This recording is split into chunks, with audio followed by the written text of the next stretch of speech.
Good morning all. We're back. Back at it again. Hope you're all doing well. And we're just getting loaded up here at Manchester Airport. In fact, let me put the stats at the top. There we go, that's better.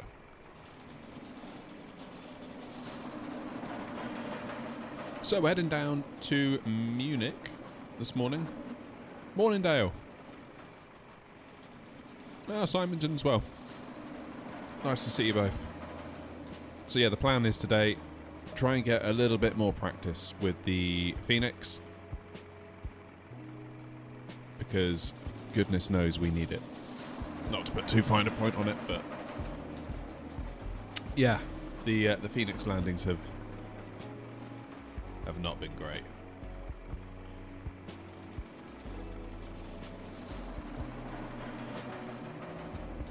Morning, Zess, how you doing? Zero, good morning to you. Vix, greetings from Mexico. Nice, I'd love to go to Mexico one day. Never been. Definitely on the list. Definitely on the list.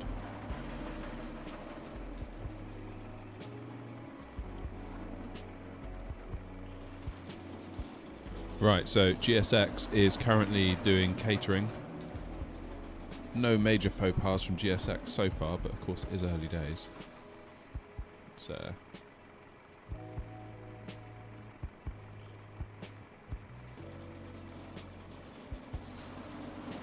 that's all looking fine.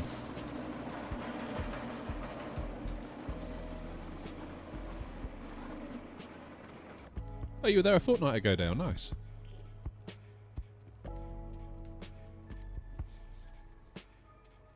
Yeah, never been.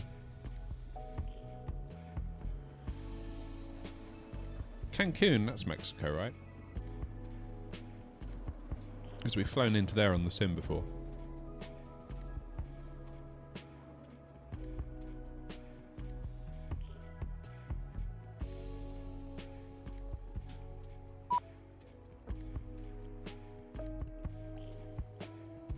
Simon saying, I adjusted the throttle sensitivity on my TCA throttle to make the manual part of the detents bigger, and it really helped with the adjustment for landing. That's interesting.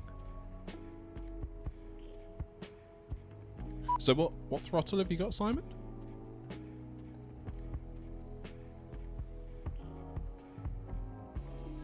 You got the TCA Airbus one?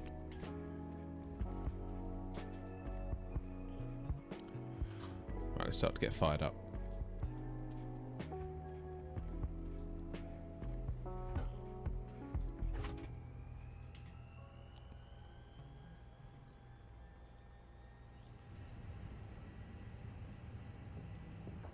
Airbus TCA, okay.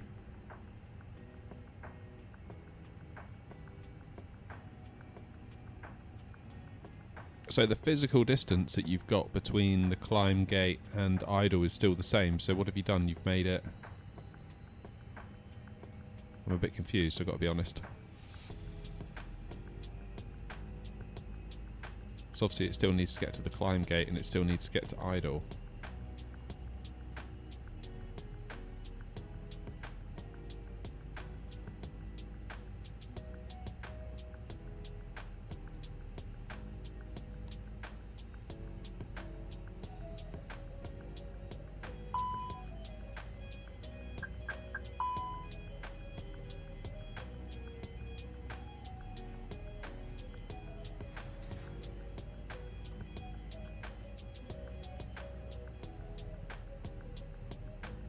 Is it that common then for Airbus pilots to do that? Just like on a standard landing? Because it was my understanding that perhaps they just left it in the climb gate and set a speed. Then at about 30 feet they cut it to idle. Because that's what I always found a bit weird about the throttle. I got the throttle for the Airbus thinking, yes, it's going to be so good, and then I never touched it.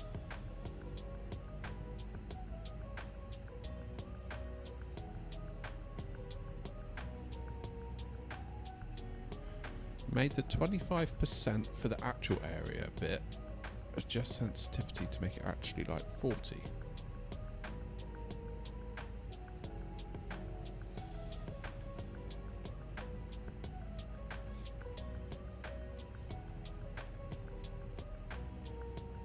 So the physical distance is still the same.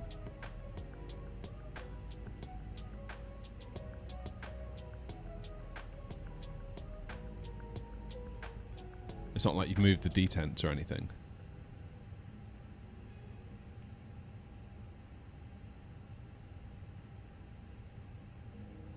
I have to have a look at that. Okay, lights on, no smoking, auto. Let's turn the APU on.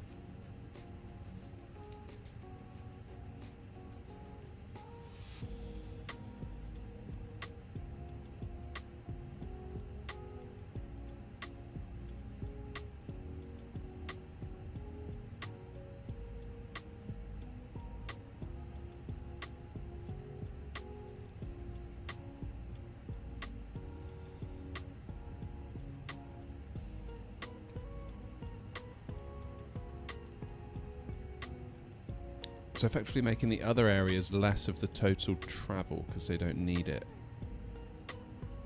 So are you making use of the detents in the throttle, Simon, or have you removed them in order to achieve what you're talking about?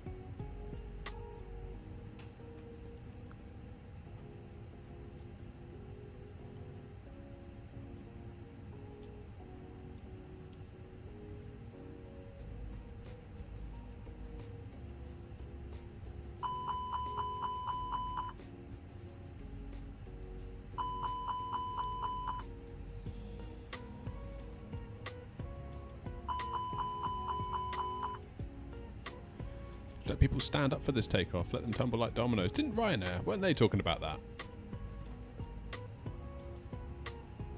Detents still there, just changing the sliders in sensitivity. Okay.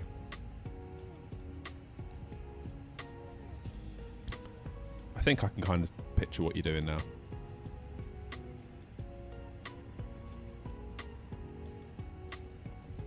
Because you can remove the detents, can't you? Quite easily. Okay, APU is available. APU bleed.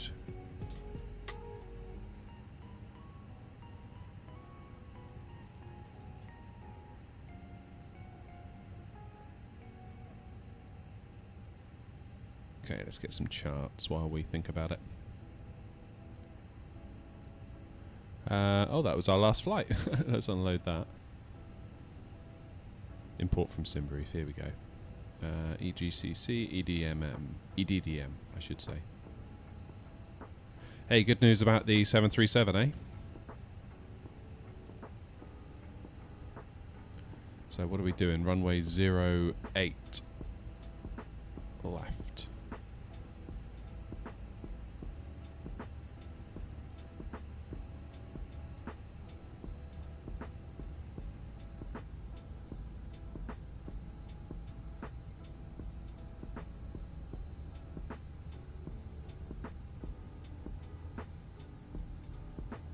There we go. So here's our nice little go-around pattern. Hopefully we won't need it. So Rokill to Mick, or Mike, then down. I guess you could take a shortcut to D128L. But in the event of a go-around, out to Mike and around.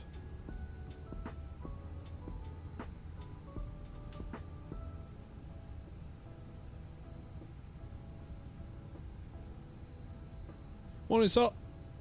You lurk away, my friend. You're more than welcome. Hopefully I'll not leave a crater in the runway when we get to Munich. Glad you like the VATSIM flight. I've yet to dare to try and do it on a stream. I feel like that might be a bridge too far at the moment.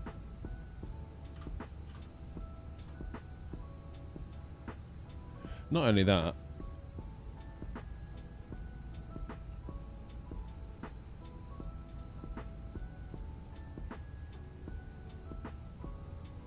well, there is a bit online at the moment, I suppose.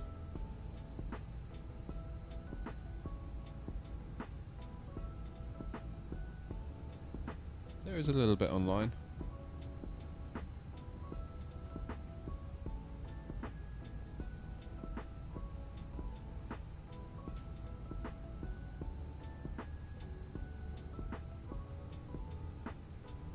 That's unusual actually. I'm just looking at the map on VATSIM. And there's only ATIS online for where we are at the moment. And there's like London Control. Then basically as soon as we get outside of London Control, we're on our own, I think, all the way to Munich.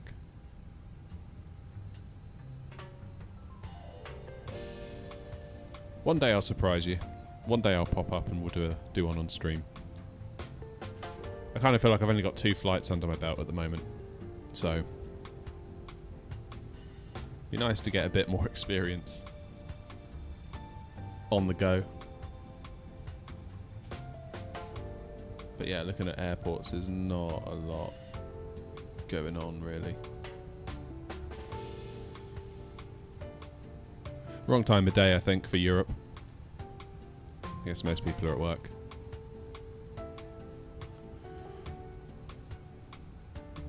Alrighty, so here's the plan. Let's do the chart overlay. I love this feature of Navigraph, really nice.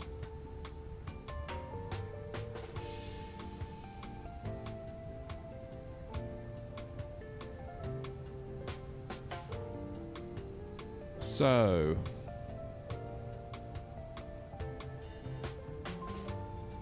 out to Taubi via Sandba.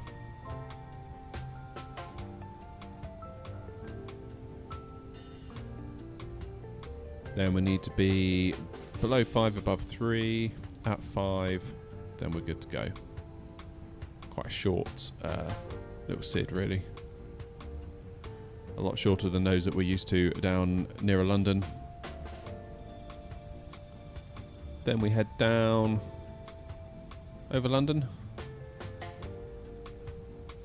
over the Channel,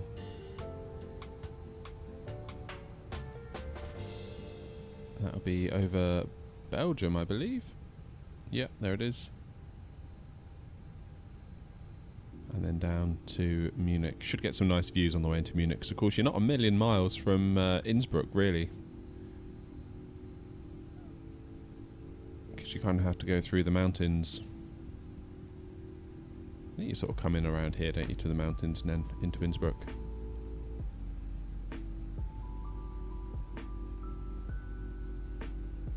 No worries, Dale. Have a good meeting. We'll be doing an ILS landing into runway 08 left. Is the plan. How you doing, Vert? Sorry, I don't know if I said hello to you or not. Getting forgetful. It's the pressure of streaming.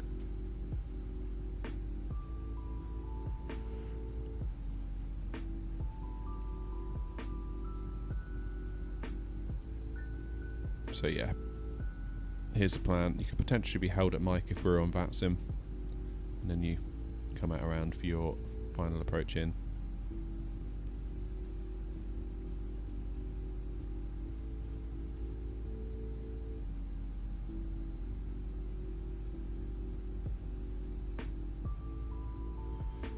If you would fly online in VATSIM this route, take a note. Prepare to be at flight level 250 at DKB. Where's DKB?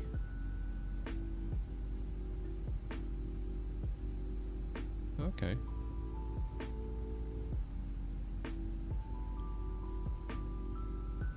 Is that quite a common thing then? They like you at 250 around here?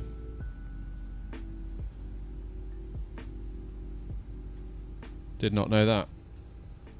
Right. What's going on here? It's yelling about my speed brakes. For whatever reason, whenever I go into the menu and come back out, my speed brakes are deployed. It's really annoying. I don't know why that is. Right. Let's do some stuff down here, shall we? ATSU, AOC. Let's see if we can initialize the flight.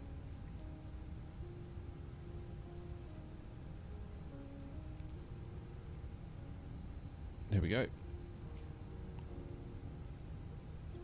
Estimated time en route 1 hour 35.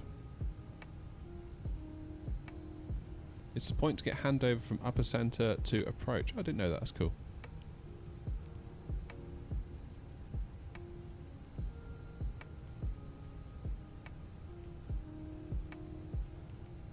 Alright, let's go to init request.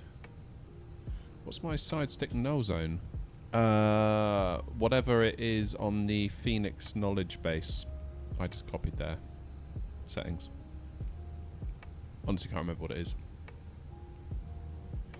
Yeah, Simon, there's loads on, isn't there, at the moment? Is there like an event or something? Well, I see most of London's just gone offline. So in fact, actually, although France, Spain, there's quite a bit on, that serves us in no way. Morning, Ben.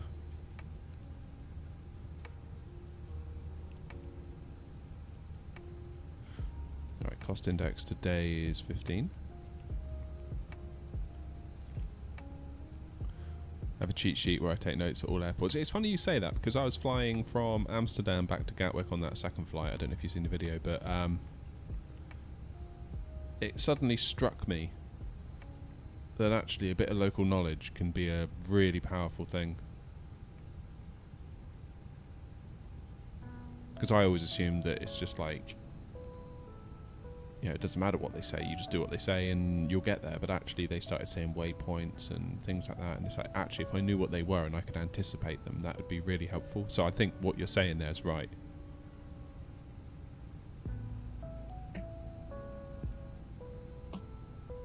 Cruise today 37000.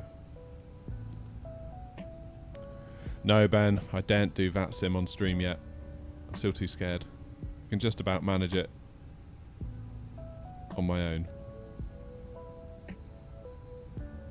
But yeah, the thought of trying to manage a stream and VATSIM, I'm not sure I could do that yet. We'll get there though, don't worry. Okie dokie. Right, I need to go to the next page of init. Put in our weights, which is 59.7, 31.5. Remember that? 59.7, 31.5.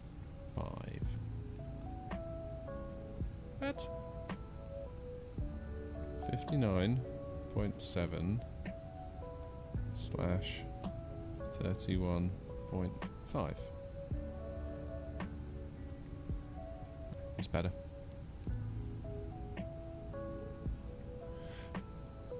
You just put 370, not 3. Yeah, I did realise that as I was typing it. I don't know why I did it actually. Hey ho. Good. Alright, we'll do flaps 1 for takeoff, because we've got plenty of room. Oops. In fact, what am I doing? Let's use the departure. Alright, sync the load sheet, sync the weather, calculate. 1/DNO2.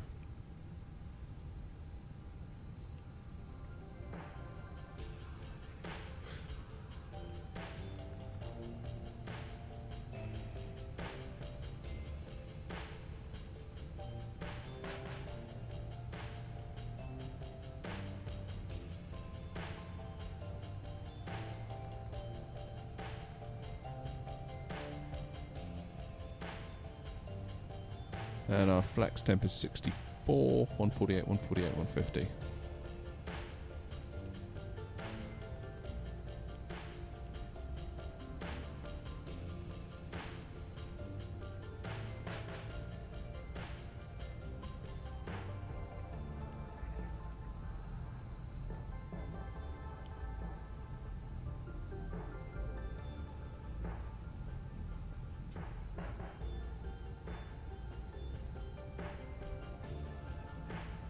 Don't think it does in the Fenix, Ben. Fly-by-wire it does. Could be wrong though.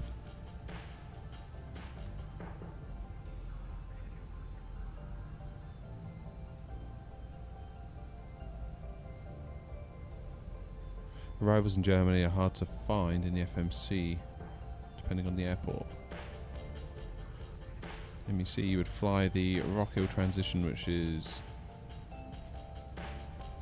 defined as Rock 25 or Rock 08, not the classic star. Alright, departure. 2, 3 right. And we're doing the Sandba 1. R. Insert that. Then into Munich.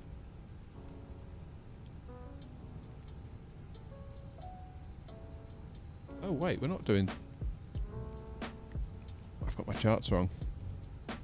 Why did I put 08? Very silly of me.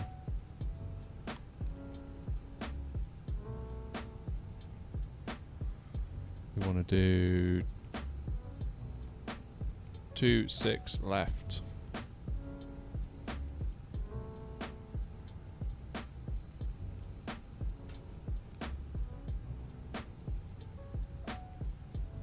ILS 26 left. That's better.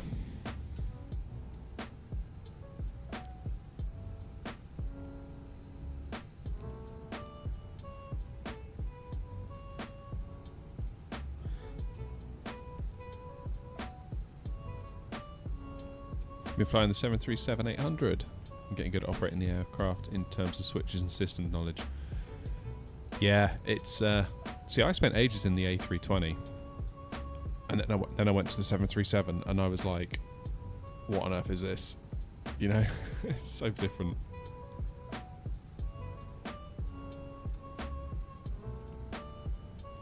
So different. But once you get your head around it, a much more rewarding aircraft to fly.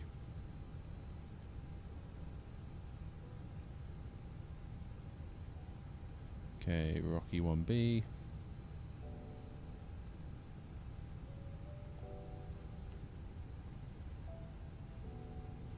Let's go into plan, have a look.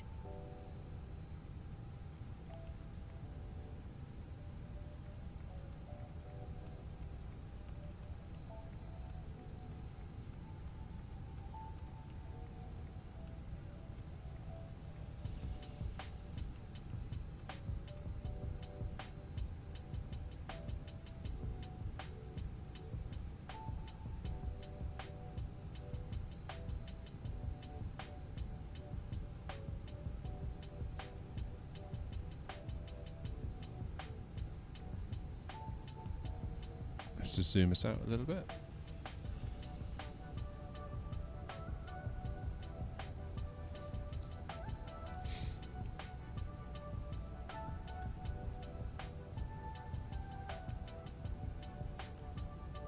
No star Vias Rock 26.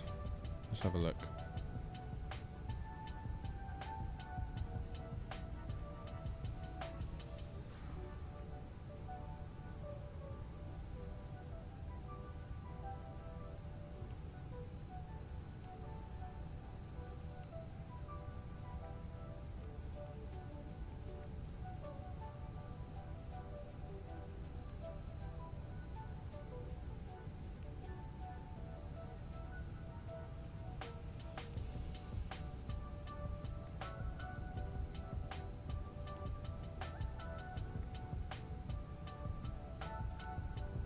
Rock 26. Try that.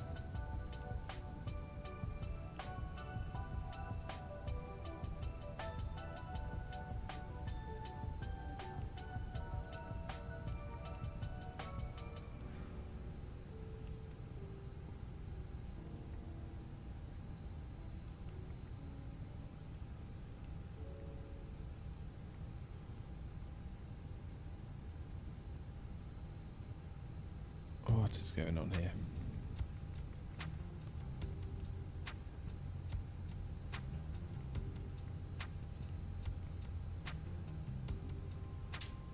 Okay, we can probably get rid of Mike, right?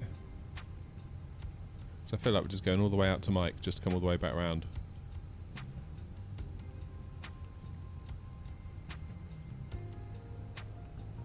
Get rid of Mike.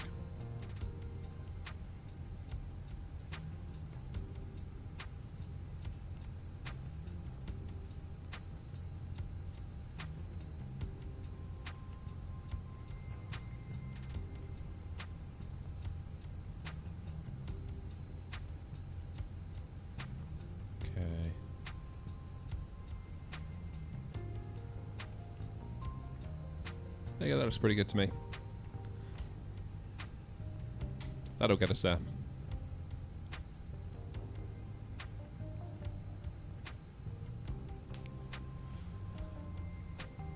Right, what is local pressure?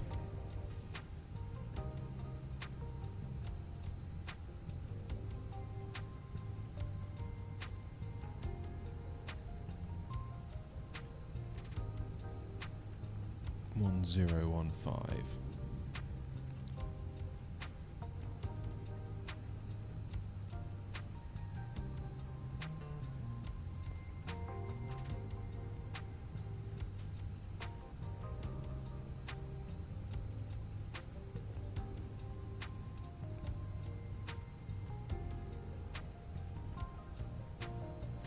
No, Eric, we're not on VATSIM this morning. As I was saying to the others earlier on. Not sure I feel ready for that yet. Okay, let's do 5,000 in the window to start.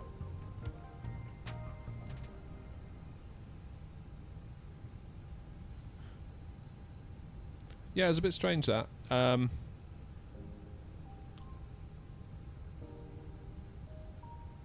we've got something that will get us there, so that's fine for now.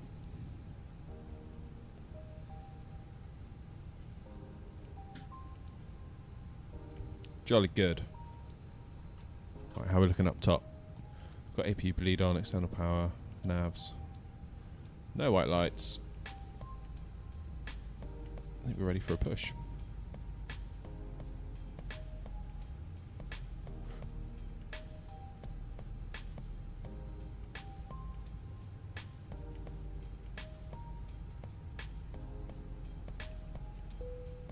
Okay, seatbelts. Get the beacon on.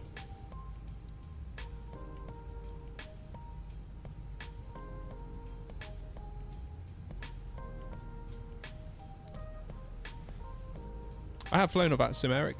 Put some videos out on the channel. I've done 2 flights now, both of which I've made videos about, so you can see sort of my journey on the channel. It's just I don't really feel completely ready to handle a stream and handle VATSIM at the same time, because the stream is a job in its own right. It's what I've come to learn.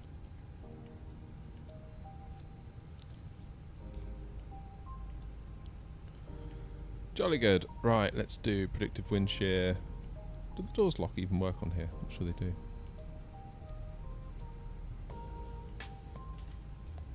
Right, GSX, are you going to play ball?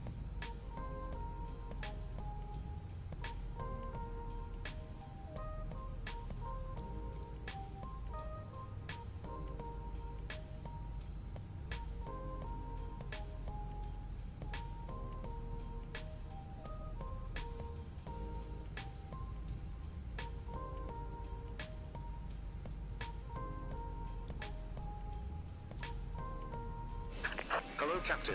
We are ready for pushback. Okay. How do I get the jetway to go away?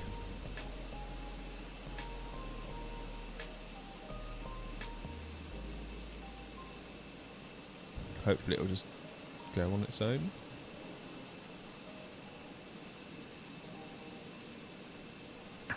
Departure check completed. Bypass pin inserted.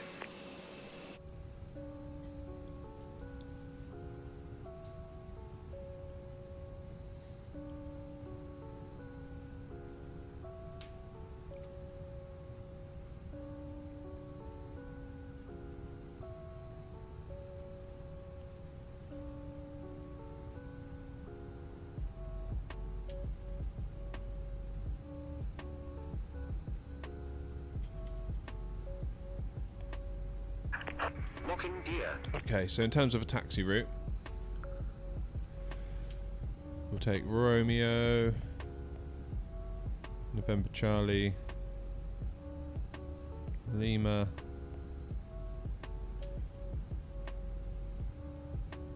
to Papa. So we want nose to the right, don't we? Tail left.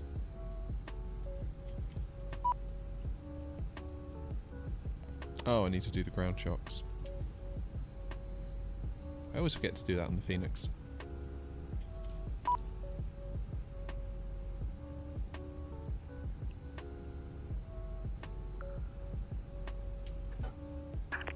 Release parking brakes.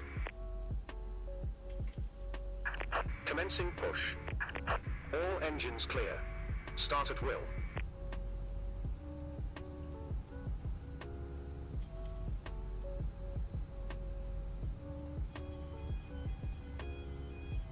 Okay, so now it's going to move.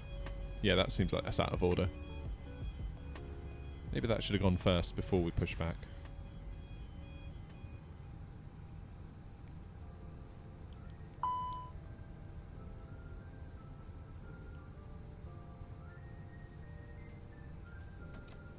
Thrust levers not idle? Yes, they were.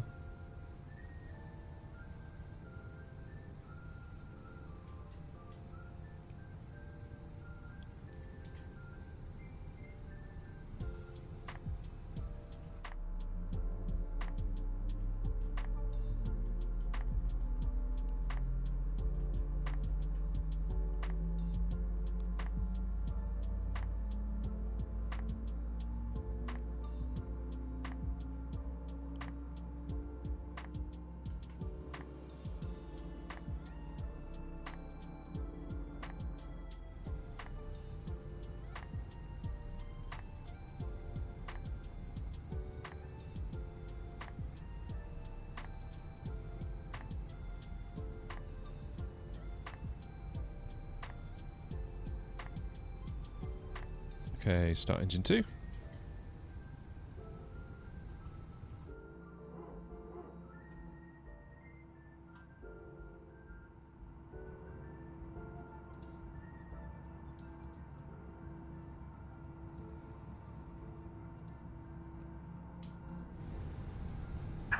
Set parking brakes.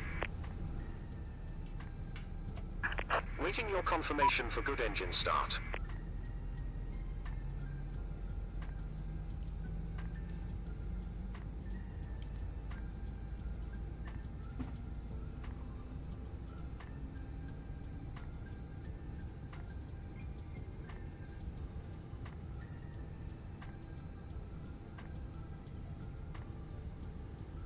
Okie dokie.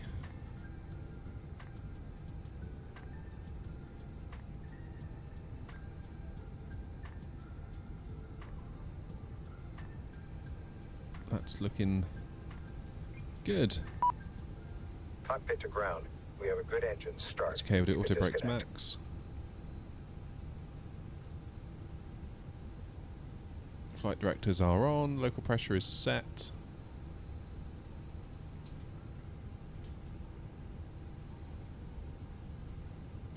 Get that into arc.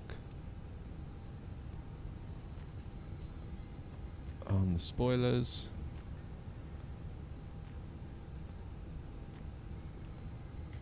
I think we're good. I think we're good. Unlocking gear.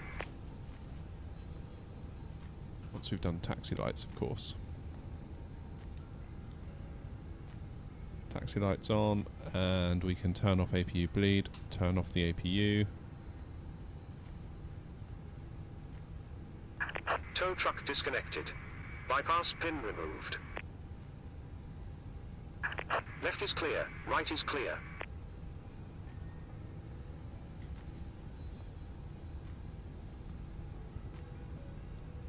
Superb.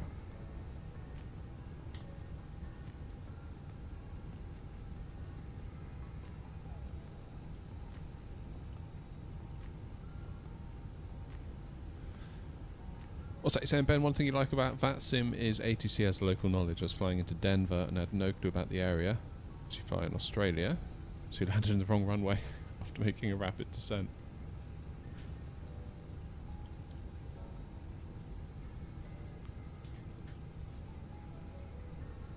Alright, We have the yoke cam on.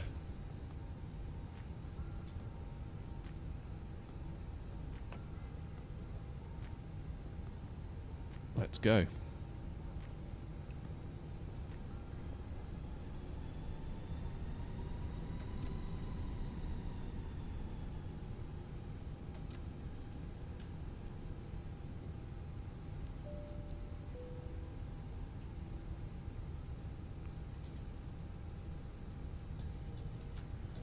I'm always unsure what I should be pressing with the cabin buttons.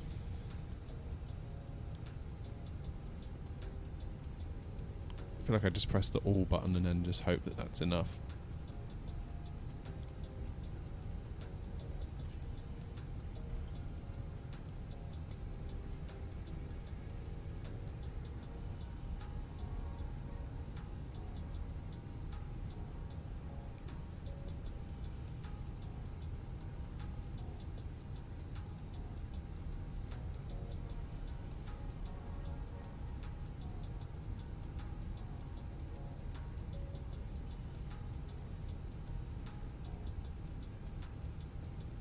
You always press all of them.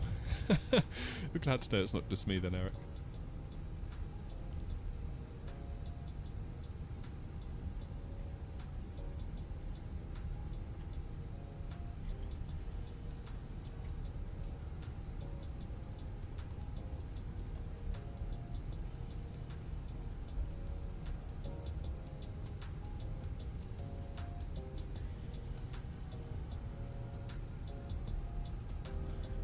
They don't work for you, Simon. I find there's a delay.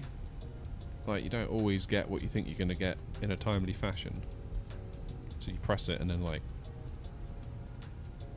nothing happens on the screen for a while.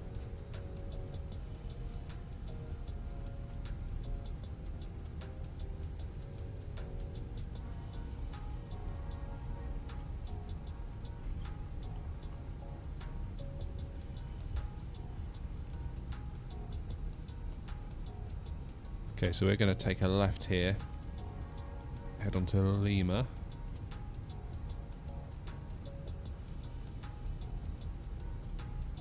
Oh, I don't know, no, we don't need to, do we?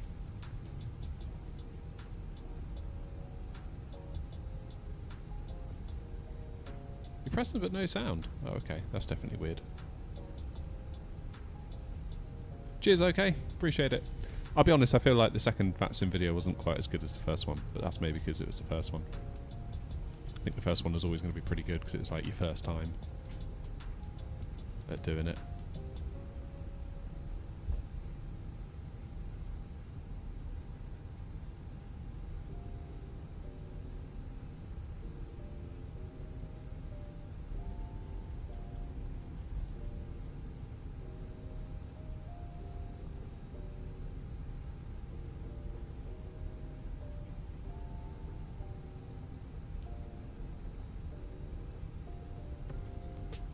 Okay, left turn here on to Papa.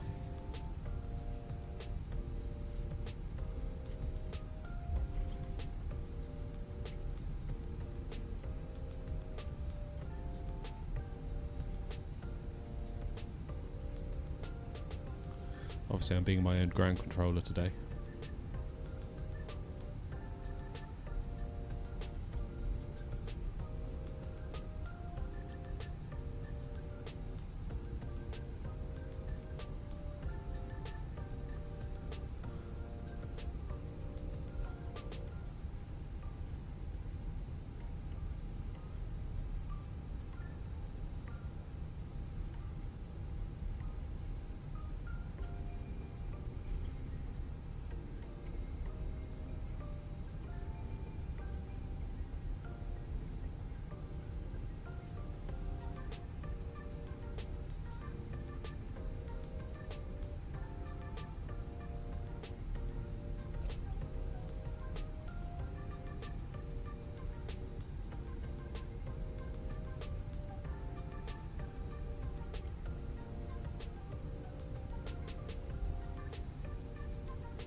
I mean, that is one good thing about VATSIM. If you do get lost So you can always ask for progressive taxi, where they'll give you almost like a sat nav, now turn left, now turn right, that sort of thing.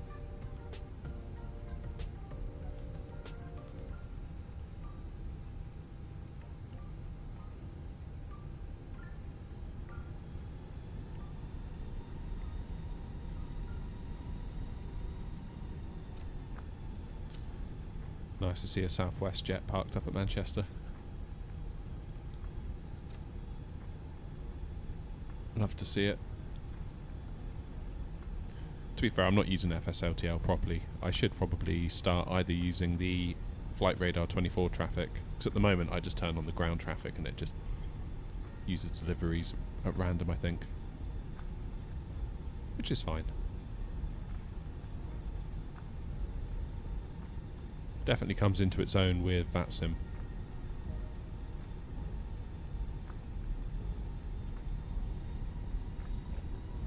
Really makes a difference when you know, have a controller saying line up behind the EasyJet whatever, and it looks like an EasyJet, you know. That's the thing.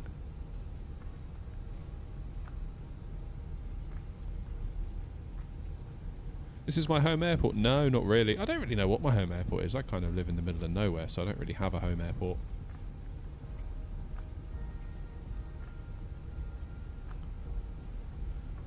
As for airports that I use in the UK, it really depends on the price of the flight and the time of the flight. I'll go anywhere, really. London, Manchester, Birmingham, Bristol, you name it. It doesn't matter. Couple hours more in the car to me is not a big deal.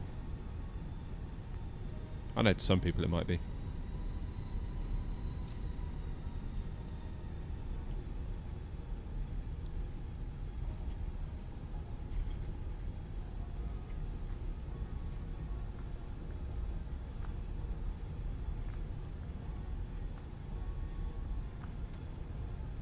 Birmingham's alright. I've flown out of Birmingham. Where did I fly to? Verona, I think, with Ryanair. That was one where the only flight we could get was at like 6 in the morning, or like 10 to 7 in the morning, something quite early. So to actually drive to Birmingham, be at the airport for 2 hours before, it would have basically meant an all-nighter. So we drove up the night before, and for whatever reason we managed to get like a travel lodge, or like a Premier Inn, one of those like cheap hotels by the airport for like £19. So we basically drove up, went to bed early, and woke up, and it was almost quite civilised.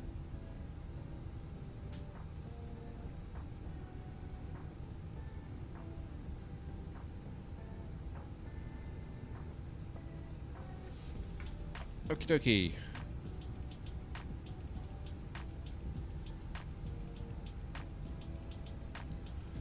Let's get our takeoff lights on, shall we?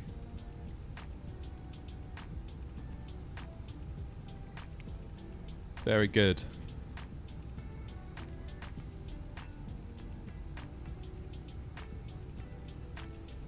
Let's get out there. Let's get lined up.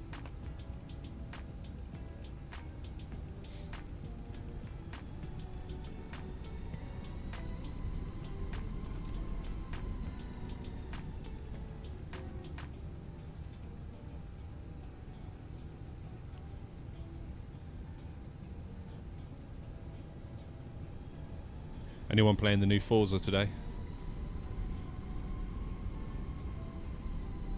I'm never sure if there's a crossover between flight sim fans and sim racing fans. I know there definitely is for me.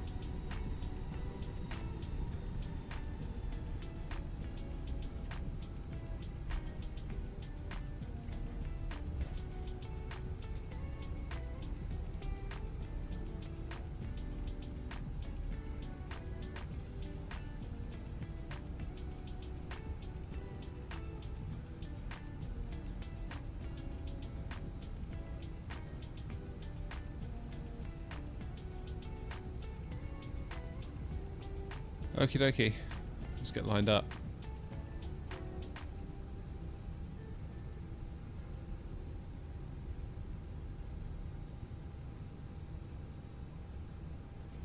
Right. Let's hold the plane on the brakes until we get to 40% N1.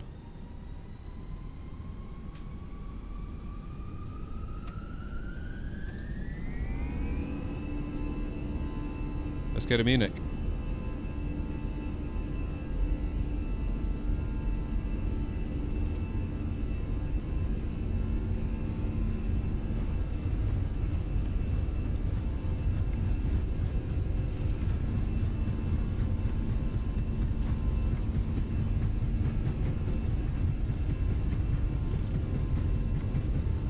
Let's rotate.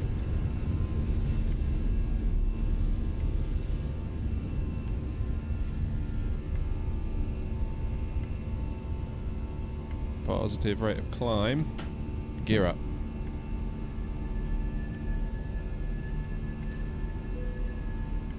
A little bit of wind going on there.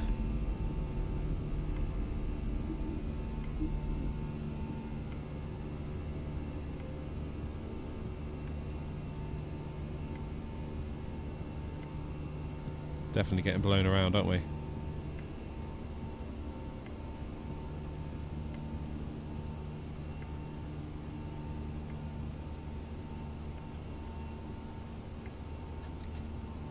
Into the climb. Let's make our first turn.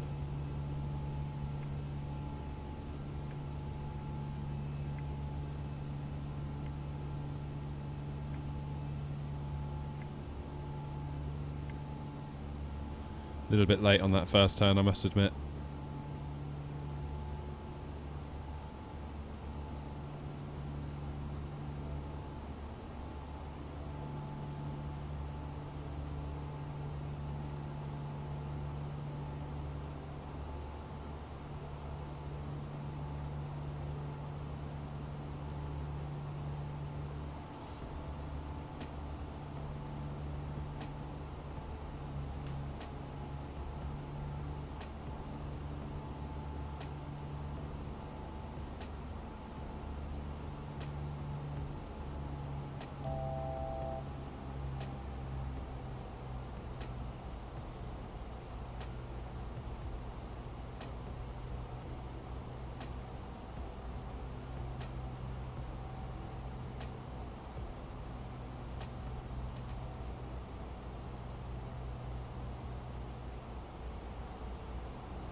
Beautiful view.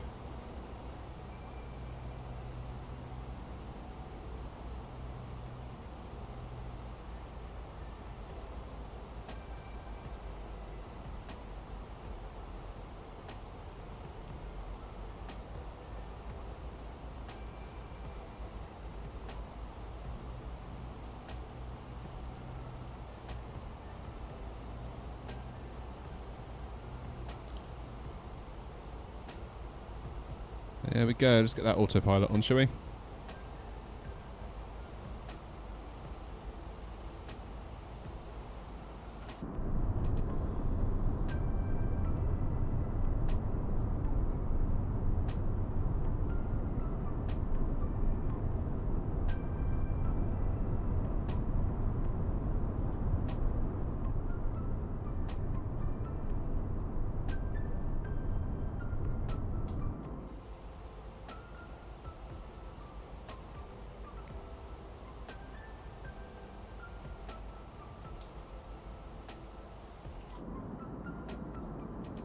Birmingham's closest view, but it's the most expensive. That's interesting. I didn't realise it was like that.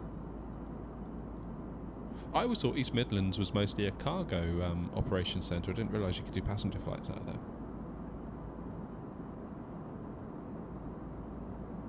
I remember like standing in Donington Park watching Metallica and having DHL planes going over like every couple of minutes.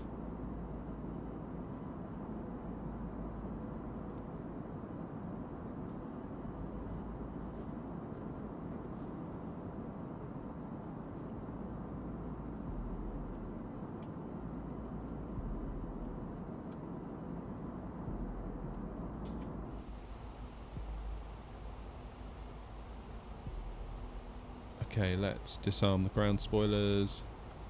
Flaps are up, gear is up.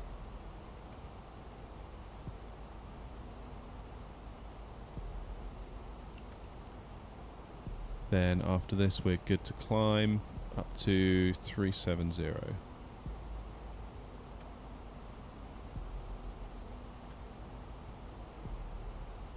Whoops, too much.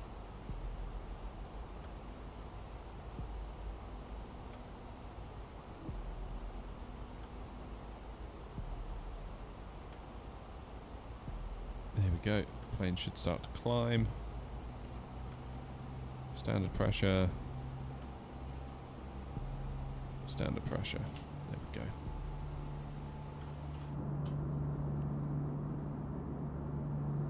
Had flight books with TUI a few months ago to go to Alicante. Was booked to Birmingham, then got an email saying it had been moved. Oh. That's quite far, isn't it? Because East Midlands is... If I remember, like, Donington Park, which is basically East Midlands, right? That's, it's a little way above Birmingham, if I remember rightly.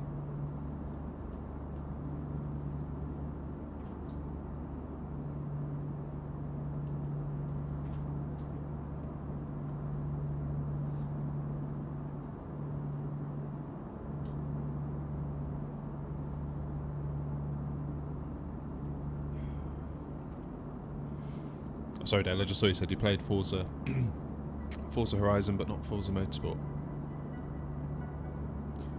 Yeah, they're nothing like each other. Motorsport is more like a Gran Turismo style thing.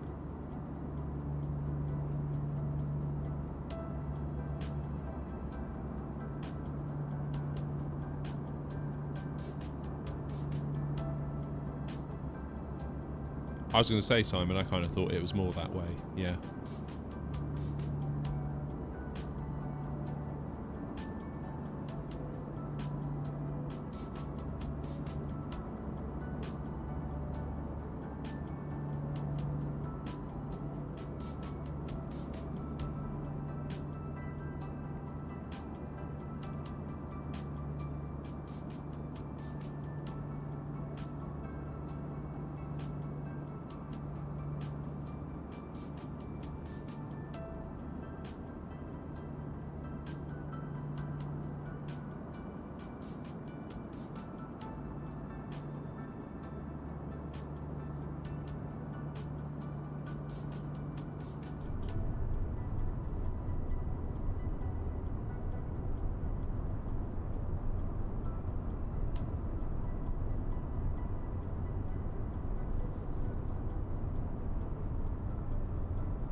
Sorry for that microphone bang there.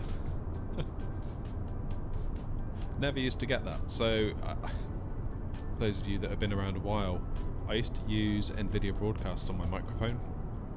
So the idea is that the microphone goes via my graphics card, and the graphics card uses its AI cores to kind of clean up the mic feed.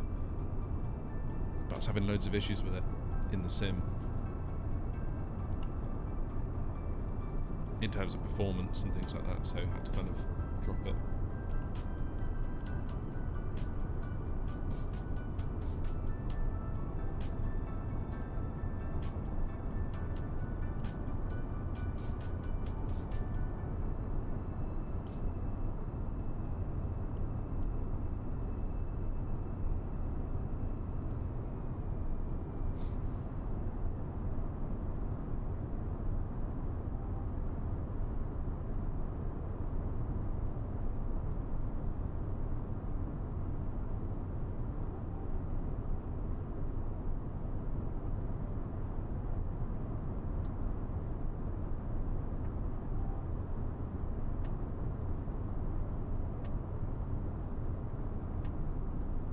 Sorry, Joshua, I haven't set up a specs command yet.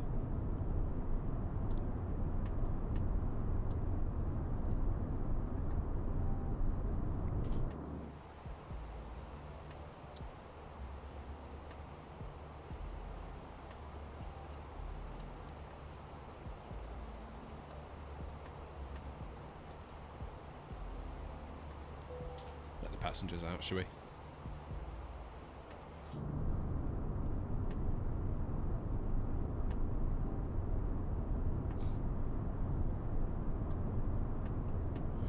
the disadvantage of not running the microphone through Nvidia Broadcast is now that my mic picks up every single tiny little noise that I make, which is a bit annoying.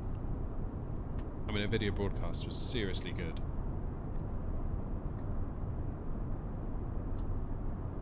So you could almost be talking into it like I am now, and you could be like scrunching like a, I don't know, like a chocolate bar wrapper or something like that, and it would just remove it, and all you'd hear is my voice. It's really clever.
What's that airport beneath us?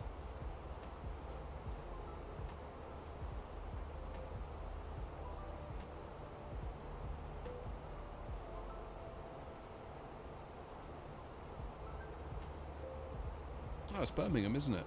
Birmingham's coming up.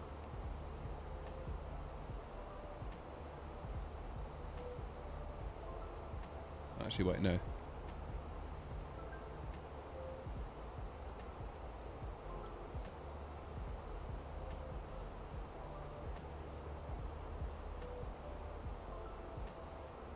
Maybe that was Birmingham. Yeah, it was. That was Birmingham.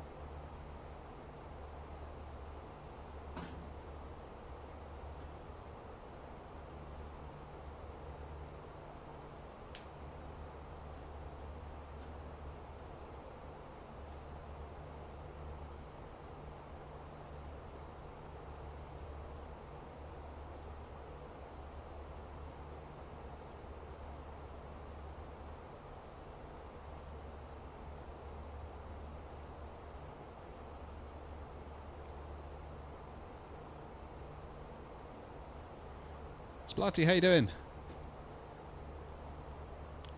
You heard me on VATSIM? As in what, you were on VATSIM as well and heard me?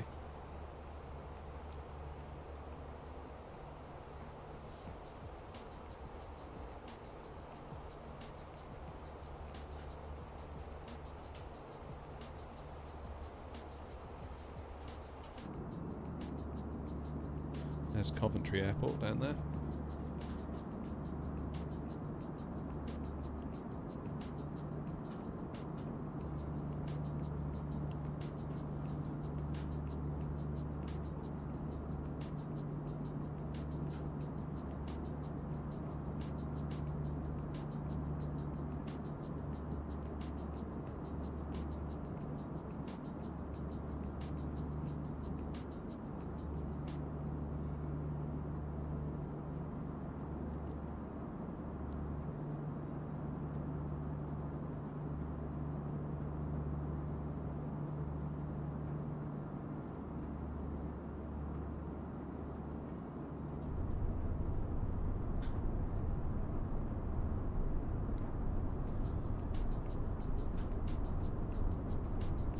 So when you say you heard me, Splatty, do you mean that you were like doing a flight at the same time and we were in the same area? Or you mean you just saw the video on my channel?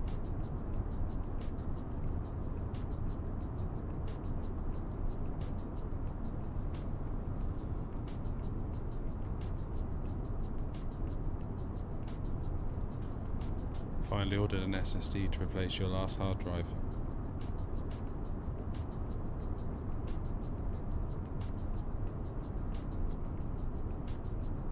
Yeah, I need to do something on that front. So I've got a 1TB PCI Express Gen 4 drive. I've got a 1TB PCIe Gen 3 drive.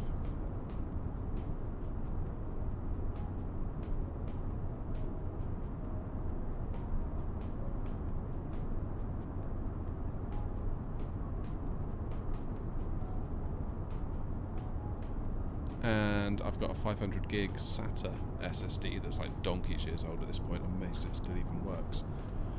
And then I've got a 3 terabyte Western Digital spinning disk mechanical hard drive. And every time I go to get a file off of it, you just feel that lag, and it's like, oh no, I need to get an SSD. But they're cheap enough now. I've got no real excuse, but.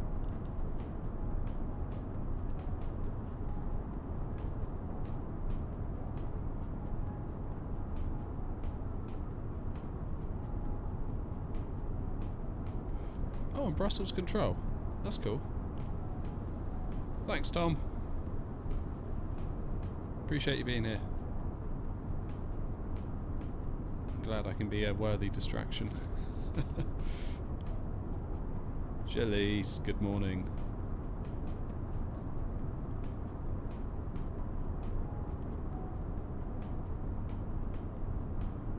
What's going on, Jalise? You good?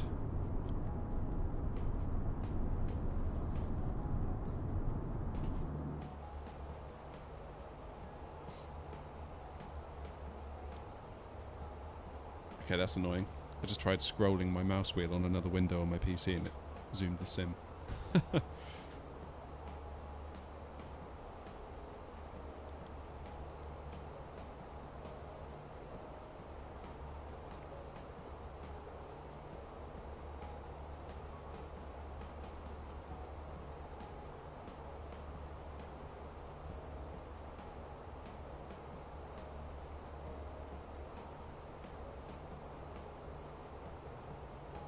You got an SSHD. What's that? Is that one of those drives that's got like a...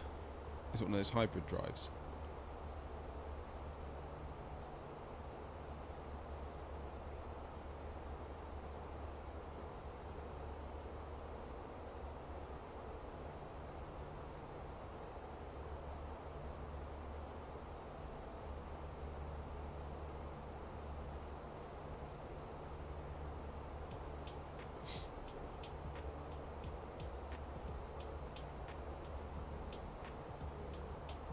Oh no, so that's a nightmare.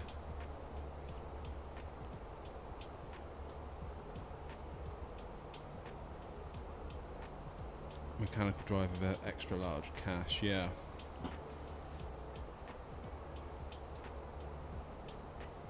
It's a bit like the Fusion drives that Apple tried to sell a few years ago, isn't it? I think it's like a 128 SSD fused with a 1 terabyte or 3 terabyte spinning disk.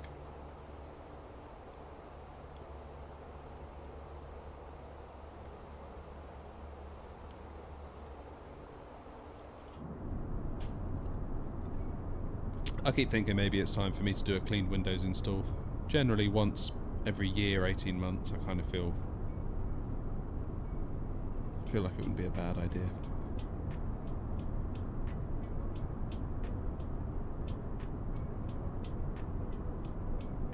Maybe if I was to like upgrade my graphics card or something in the future, I might kind of tie it all in together.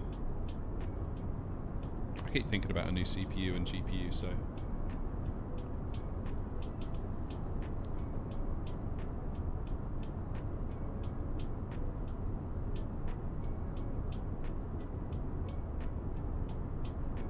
Have I seen the shared cockpit for Flight Sim? I've known that it's been a thing, some sort of add-on, isn't there?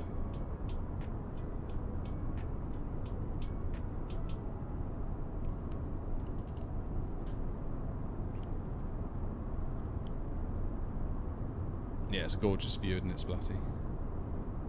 I like it a lot too.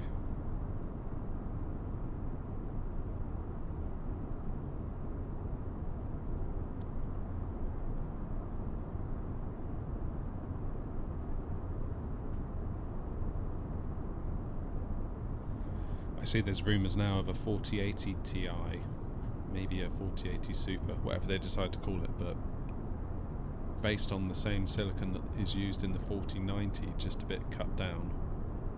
So I imagine they're using defective 4090 chips and disabling the cores that didn't quite make it through the quality control.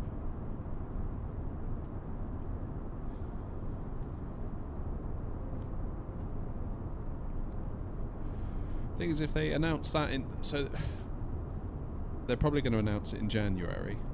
Probably at CES, then... Probably launch it a couple of weeks to a month later. Then you're almost at February. Assuming that they stick to their schedule of releasing new stuff in August/September, you're not that far away from like 50 series. That's what bothers me.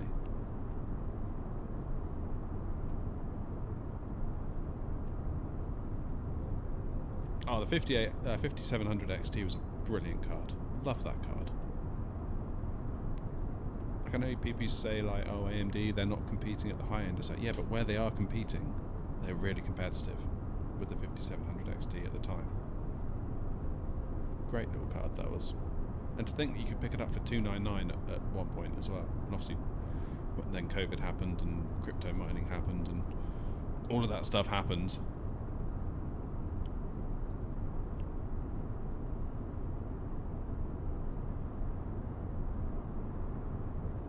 See you later, Splatty. Thanks for popping in on us.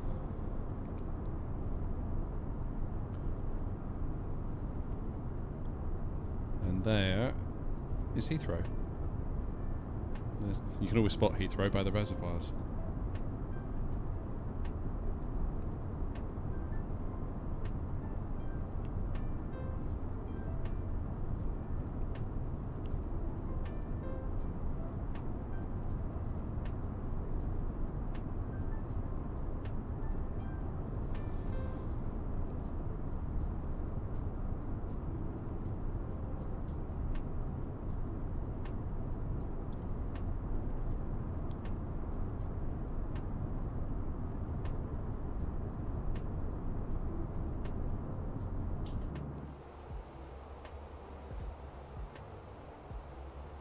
It's from SimToolkit Pro MM. It's just like an overlay that I throw into my streaming software. It's not. I think a lot of people ask me like, "What is it?" because they want to put it in their sim. So like, obviously, I'm looking at my TV now. I can't see any of the stats at the top or the map. I have to look at my other monitor to actually see it through the OBS preview. But I think a lot of people ask, "What is it?" and "How can I get it?" thinking they can use it in their sim, and then they come back and ask me like, "Why isn't it working?" Then you have to explain to them it's actually like a feature for like streamers, really.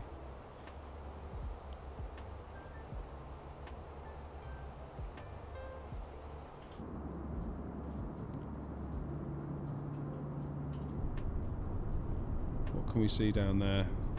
There's the Millennium Shed. London City. We should do a landing there sometime, because that's a tricky one, isn't it, London City? You got to come in real steep.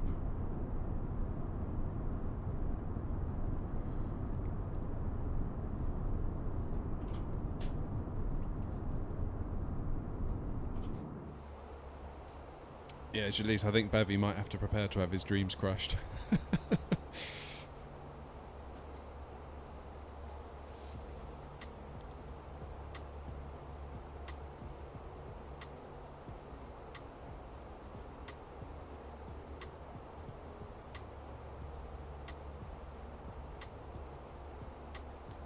Is it really 6 degrees? I knew it was steep. I didn't realise it was that steep. Yikes.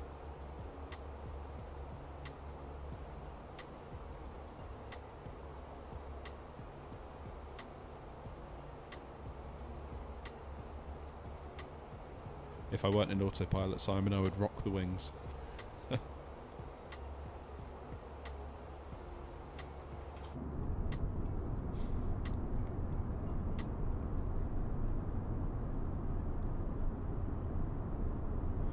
Must be coming up on Southend, right?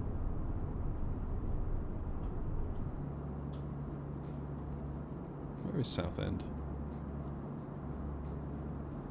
That must be it over there.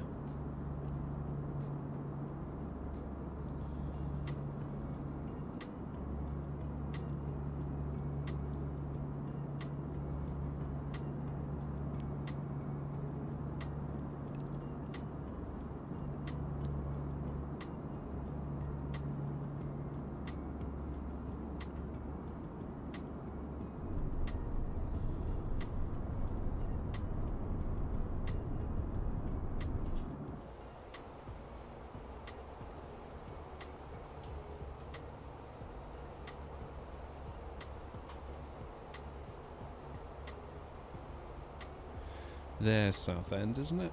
Yeah, because there's Southend Airport at the top. And there's Southend itself.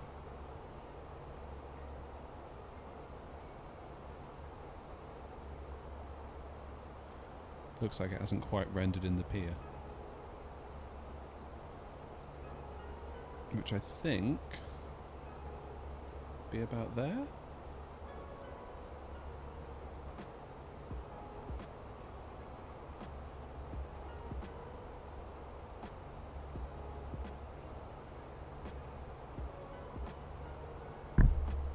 Oh, I've just hit the mic again. I'm really sorry. Yes, Julius, that would be a good idea, and I would suggest maybe we do it in the 737 this time.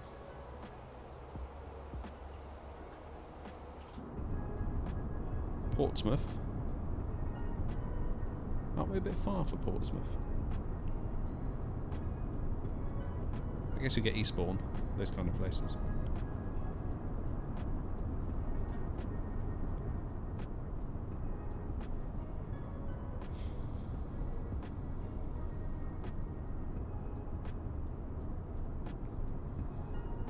What's that, Southend, Simon?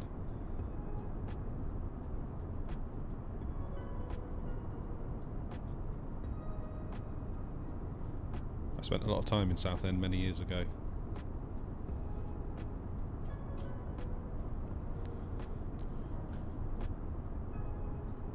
I spent all of my time going up and down the seafront, basically. I stayed in a Premier Inn somewhere up here, and we worked down by the amusement park, whatever it's called. I forget what it's called now. Adventure something. Everyone that was local called it Peter Pan's. I guess that's what it was called years ago.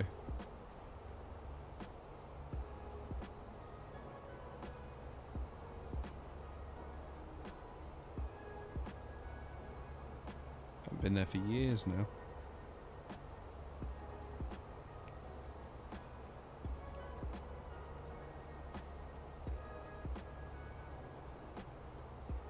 Fun job though, building a radio station there.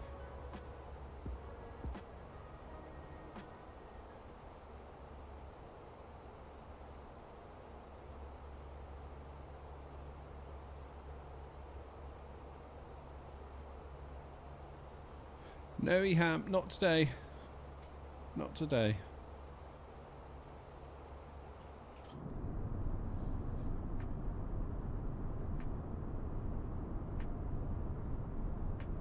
Right, it's 11:15, folks. I am far beyond my usual coffee time, so I'm going to go make a cup of coffee. Jalise, you're in charge. You're completely responsible for the airplane now. And I'll be back in a couple of minutes.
Alright, I'm back.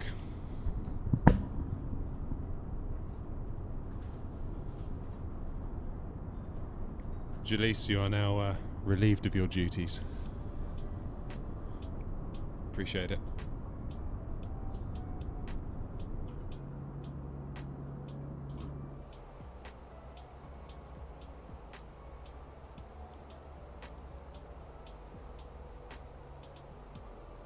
Yeah, yours is waiting for you in the galley, Jalise. Just go and help yourself.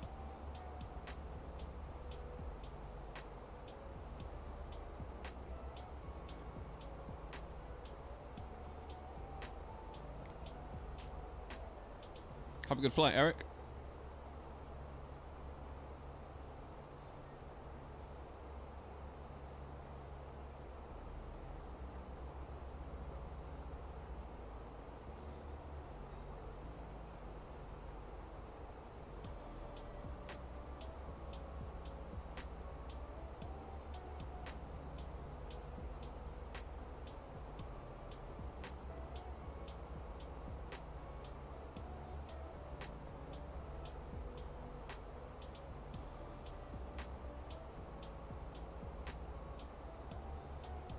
Airnot sounds older than I would have first guessed.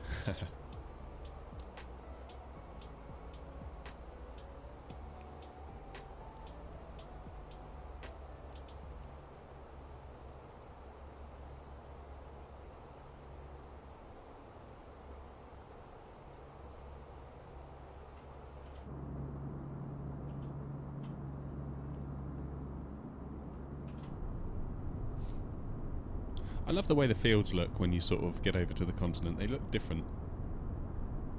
Like the patterns that they make.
Back to the shared cockpit. Any bets as to whether it would be a feature in 2020?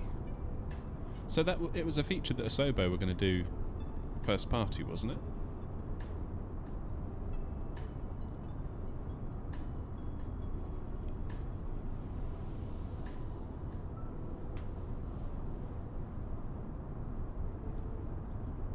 I don't know. It might be a thing for 2024. Given the overall direction that they're going with 2024, and that it seems like they're trying to make it more of a gamey kind of game, which I've got no issue with, to be clear, because I know a lot of the sim community are like, what? Like, it shouldn't be a game, it's a sim, it needs to be more serious, and so yeah, that's fine. And it can be that for the hardcore simmers, much like what we have currently is. But they also need to keep the lights on. So they need to appeal to a broader market, I think, as well. Otherwise, we're going to be in the same position as we were last time, where Microsoft have to exit the market and be like, you know what, it's just not worth it, sorry.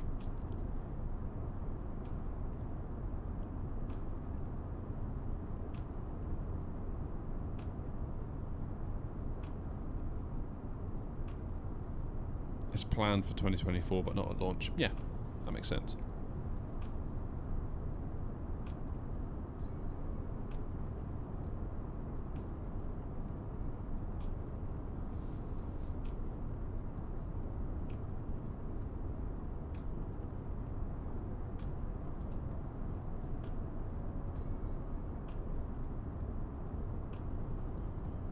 Am I going to get 2024? Yeah, for sure.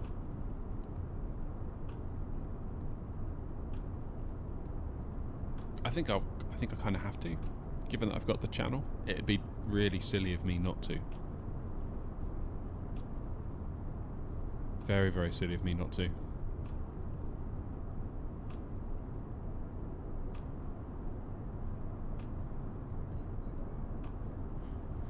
Yeah, that's it, Eric. And to be honest with you, I couldn't care less about all of the kind of gaminess that they're doing with it. I very much doubt I will even touch it. And I probably wouldn't show it on stream. I kind of feel like we're doing our own thing. We've got like VATSIM on the go. We've got our like study level airliners that we all obsess over. We've got Navigraph. We've got all that stuff that we kind of do as part of our side of the hobby. But I think there's a lot of people that would be quite interested to play a game like this, but wouldn't want to play it to the level that we're kind of into it at, if that makes sense. Will I be streaming 2024 or 2020? I mean, I guess 2024. I can't imagine it's going to be hugely different, to be quite honest with you.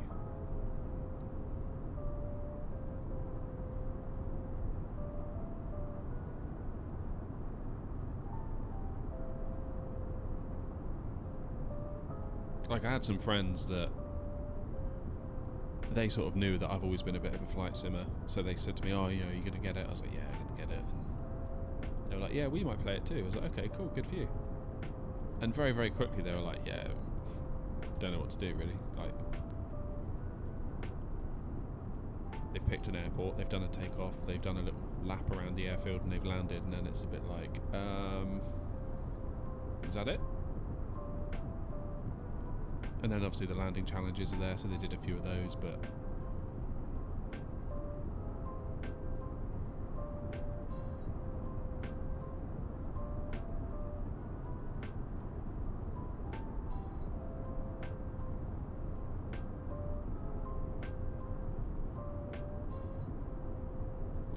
no, Josh, not on VATSIM this morning.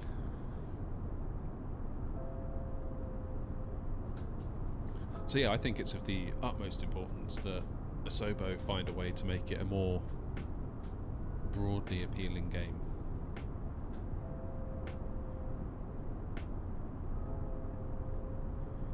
Like missions, they could even think about like a career mode where you start as like the novice rookie on your first day at flight school, going up with a trainer.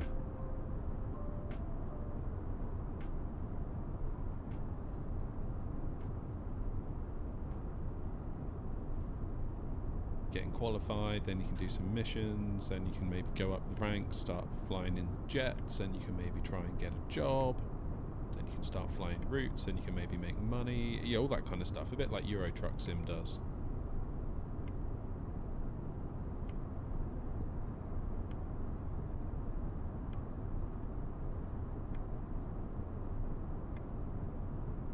Hey, no worries, Jade, hope you feel better.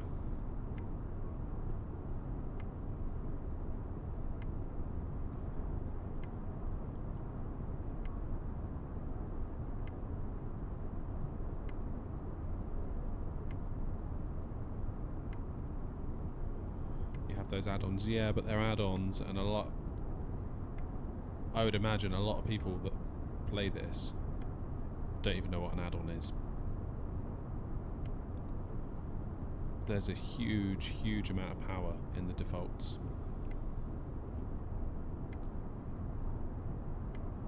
Just the out-of-the-box experience.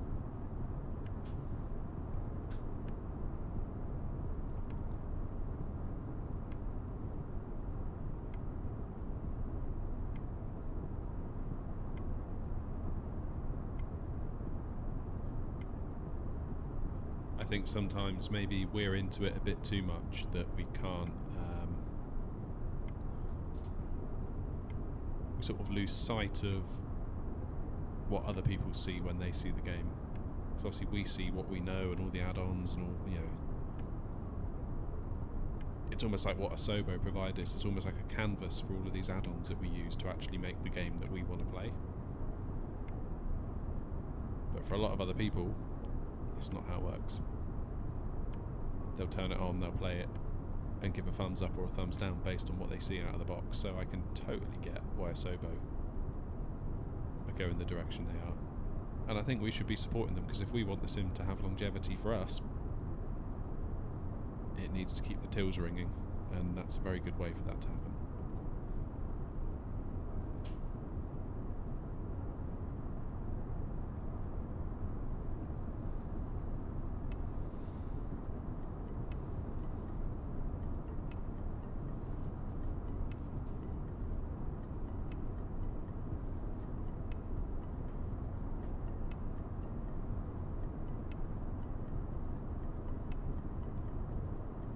That's right, Dale, and then that's before you even start to think about the whole console market as well.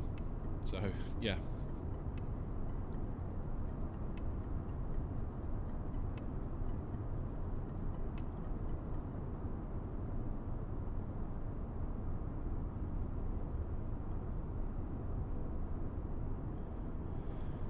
$80 is expensive. But again, it depends on the value that you're going to get out of that plane. I would say $80 is very, very expensive to someone that doesn't have a clue what they're doing, and it's just going to take off, turn around, attempt to land badly, and then turn the sim off. But to people like us that are kind of keen and we're into it and we want to learn and we want to have something to explore, the sheer level of detail in that plane for me makes it worth the $80 all day long.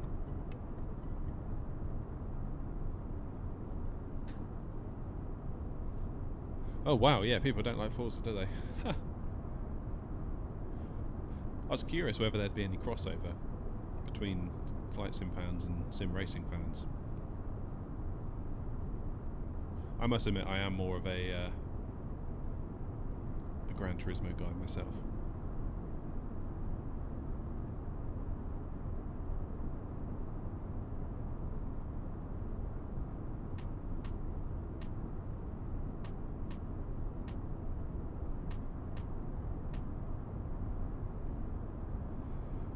It happens to the best of us, Simon. If Bevy were here, you'd be reminded that I forgot to put the gear down once coming into Newcastle, so...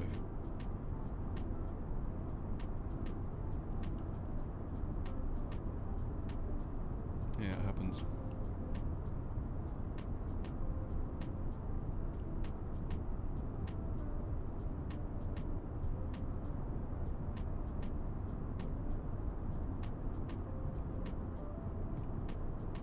Oh yeah, Dale, check out Fly-by-Wire. They do an amazing Airbus.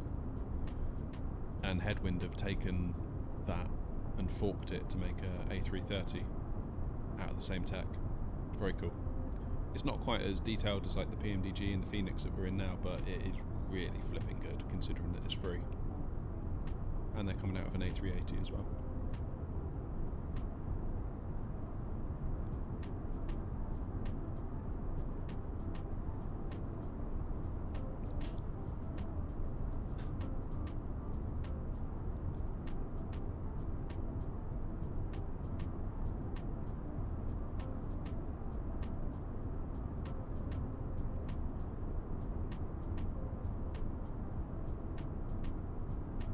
Hello from I guess you mean Germany? Hello to you.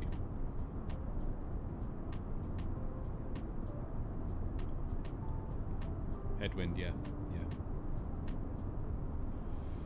Yeah, I tell you what, Dubai is going to be so busy when that A380 launches.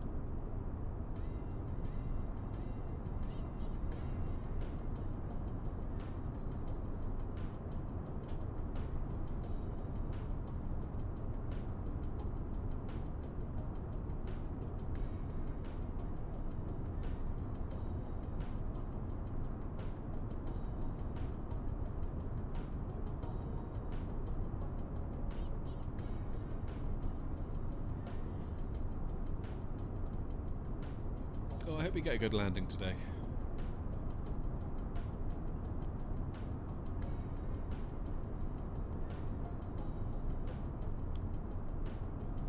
Yeah, Dale, I spent ages on the fly-by-wire. I only bought the Fenix in August. And every stream someone would come in and say, are you going to buy the Fenix? And I'd be like, well, don't really see a lot of point because the fly-by-wire is so good.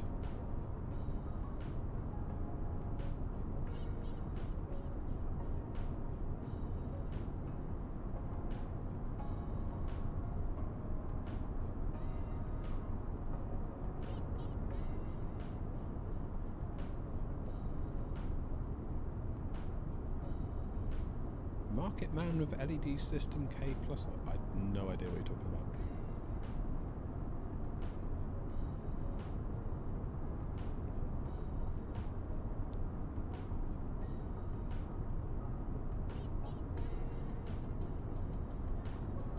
What was the deal with that Concorde? Was it actually pretty detailed, or was it more like a bit of a fad?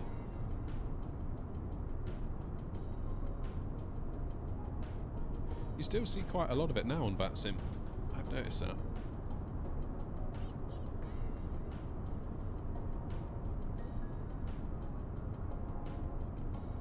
Yeah, can you imagine a Concorde in like a Ryanair livery? That'd be amazing.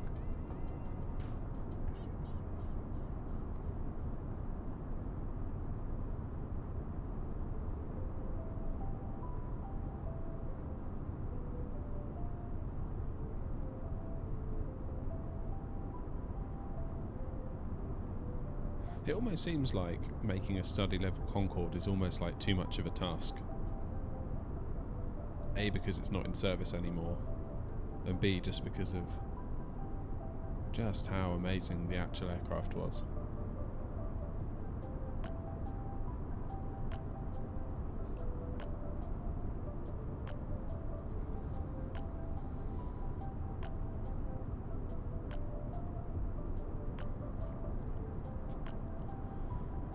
You got an MCDU hardware unit, nice.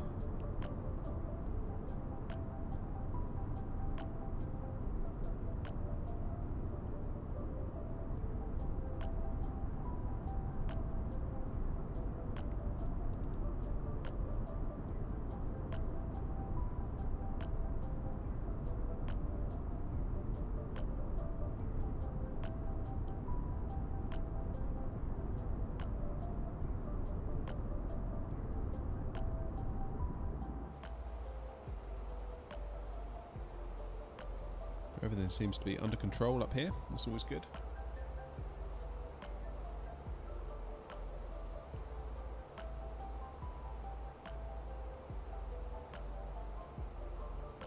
Top of descent can't be that far out, surely.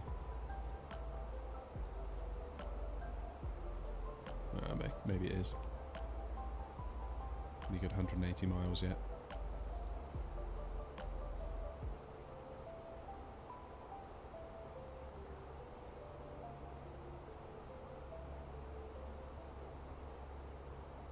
I keep looking at, have you guys seen Moby Flight? I keep looking at their stuff. Thinking to myself, like, what could I build? What I'd like to do, really, is build this little bit up here.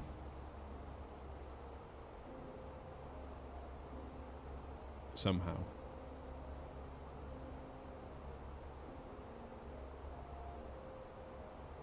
But I'd want to build it such that it could be neither Boeing nor Airbus, but work perfectly well with both.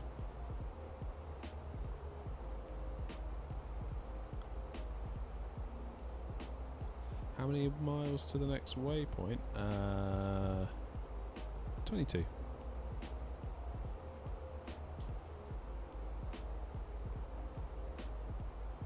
So yeah, I'd want to look at what's here in the Airbus and then also look at what's there in the Boeing. Work out what I actually need to use during flight. And then make a version of it that would work for Boeing and work for Airbus, so it's kind of not one or the other. Like the nerd in me wants to commit, like sort of swear my allegiance to Boeing, for example, and then like make a complete Boeing replica. But then it's like, oh, what about when you hop in the Airbus?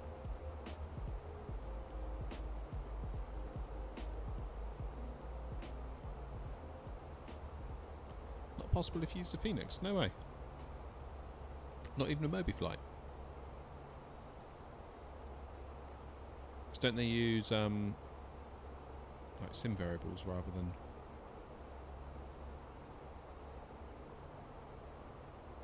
mapping controls? That's very sad if that's true though.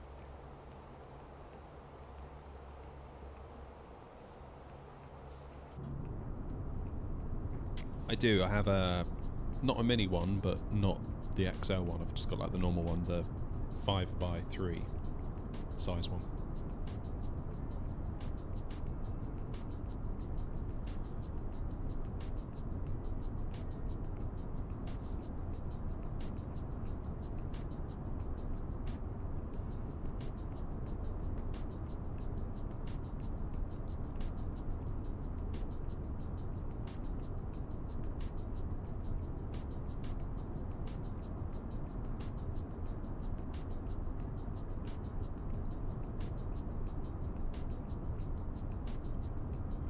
Can be done, but not just one for both. I would maybe look to use... Have you used SPAD? Simon, have you ever tried that? SPAD.next?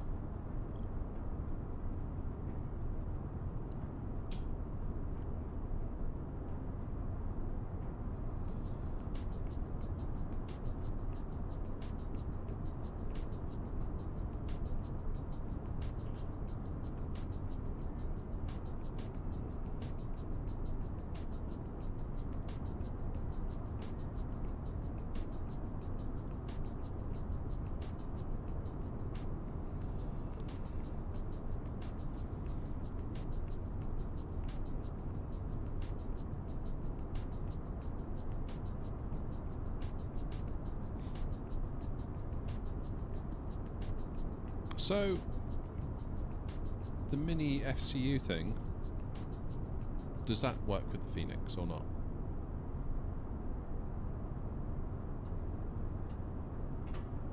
Because if that can work, then surely something through Mobi Flight could work too.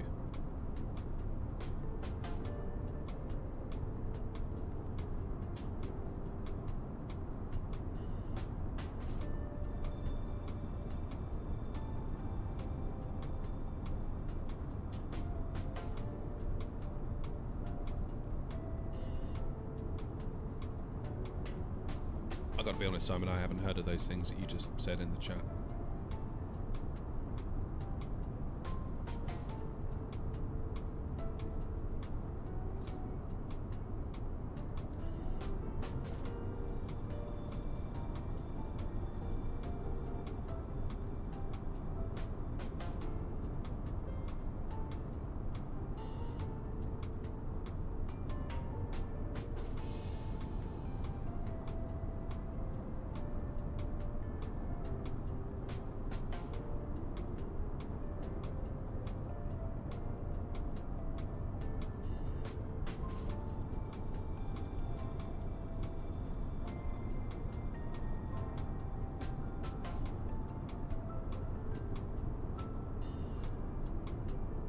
Well, they need a license.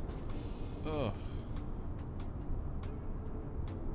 Yeah, okay, that sucks a bit.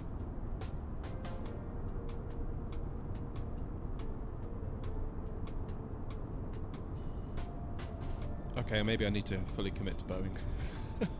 Decision made.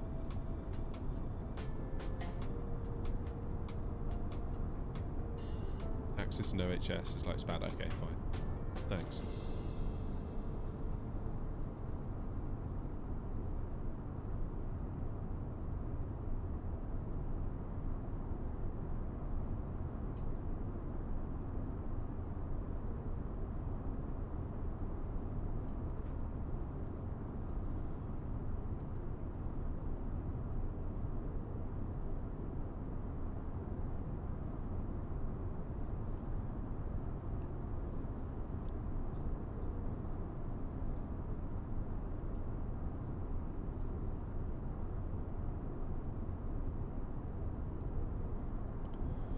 Western headline K+3. I don't even know what that is.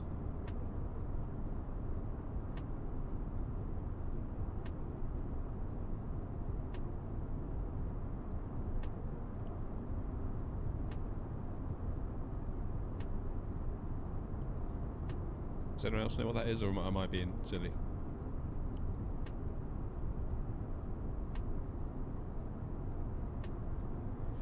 Did a flight the other day and didn't need to use your mouse at all. Yeah, that's kind of what I would like to get to the position where... The thing is, it's tricky because I stream. It's almost convenient for me to use my mouse to kind of demo what's going on. Whereas if I'm using controls that you can't see...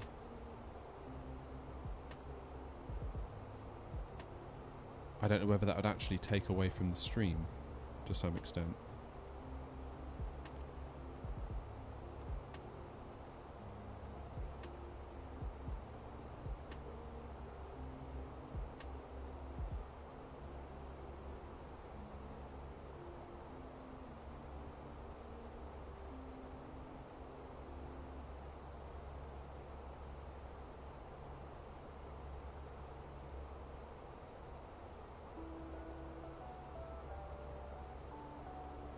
I guess then I'd have to go down the camera route.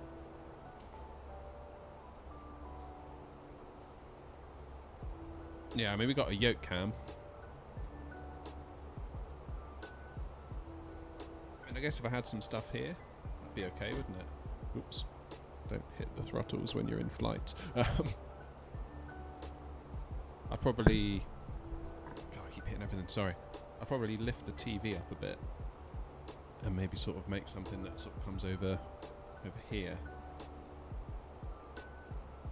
That might work.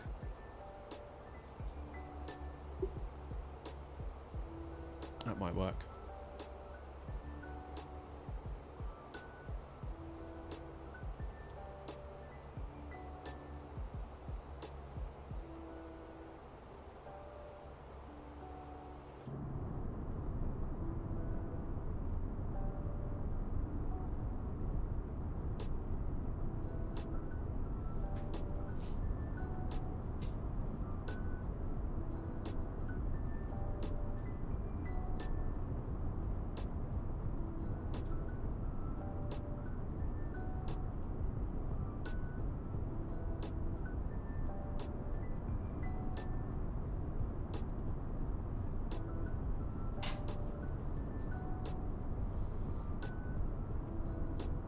Yeah, I think, Simon, that's probably the main motivation for me thinking about it as well, because I do find it a struggle while doing everything else to kind of, you know, bring your camera down, zoom in so you can see the numbers, change the numbers, realise you've made a mistake, go back. It'd be so much easier if I could just wiggle a few dials that are right in front of me, that are physical dials.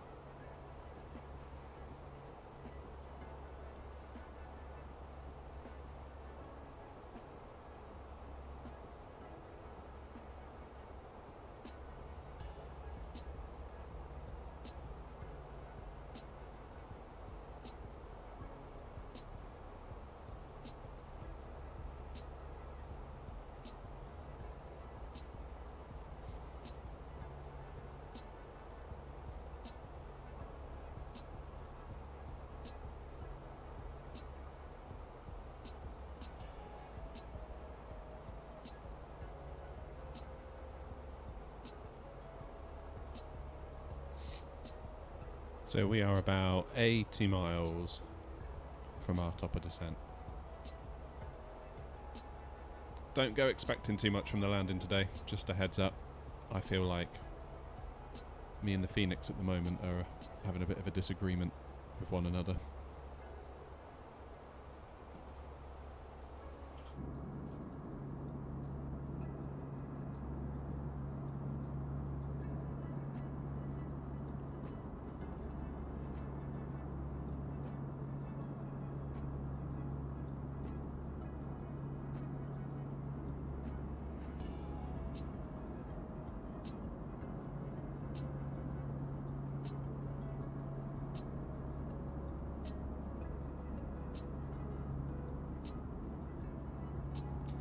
No, not Volanta. Sim Toolkit Pro. That being said, I don't think I've actually tried Volanta properly, at least, so it might not be a bad idea.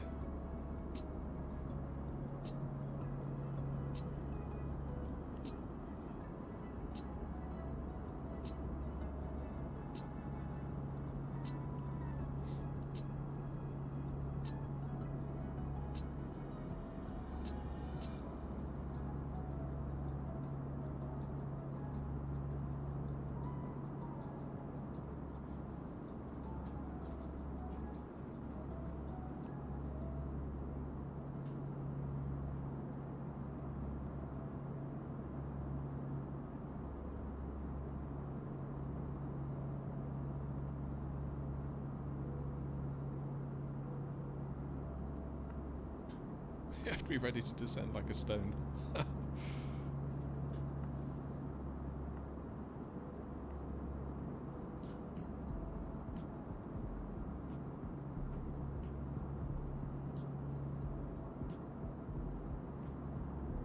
Yeah, Sim Toolkit Pro will give me the landing stats. It kind of comes up with a thing. I feel like I'm probably only scratching the surface with Sim Toolkit Pro, so I need to probably explore that in more detail. I feel like I've got like a well-trodden path through it, where I just import the SimBrief flight, the SimBrief plan, sorry, then connect it to the sim so I can get my stats and map, and that's sort of all I do with it really.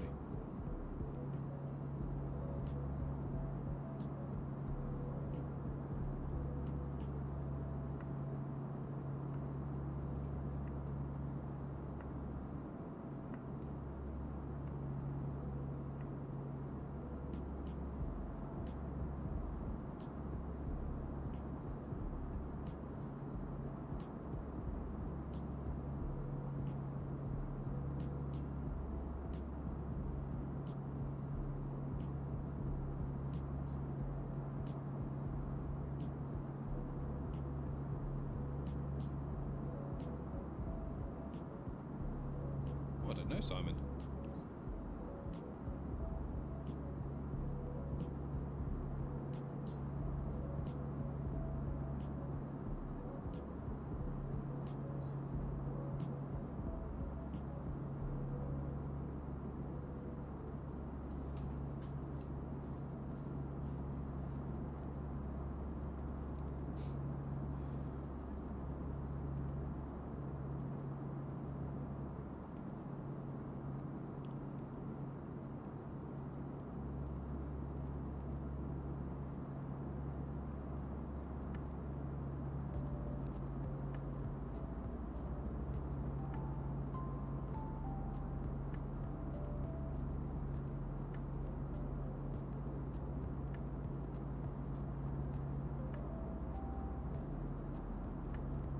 Hello, Timothy.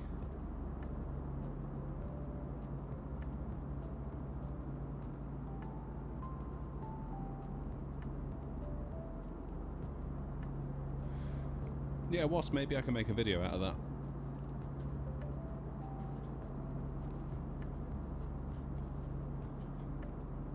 It's quite funny, you have to kind of work out what to put on a stream and what to put on a video.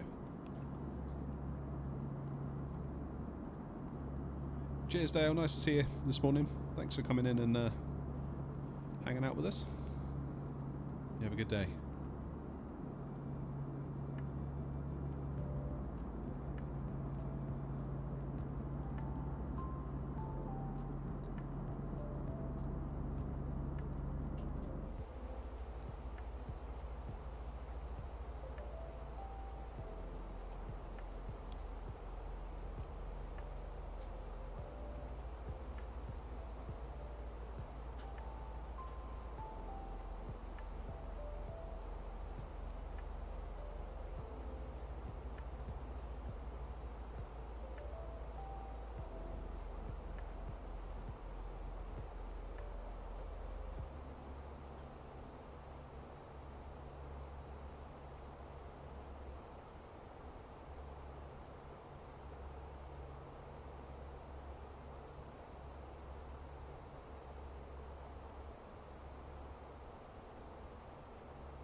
sorry, not paying attention to chat.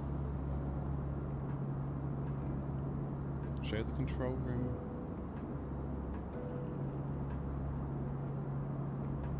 But we've only just gone to the wing view nuclear, so we were in the cockpit when that message was first sent.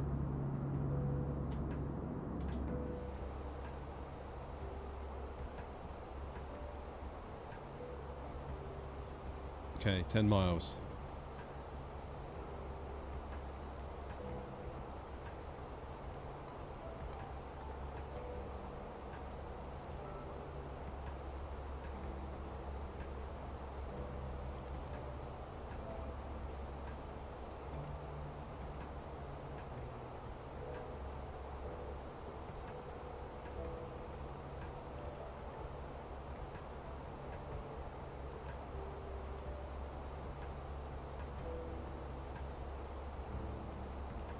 Good. Good, good, good.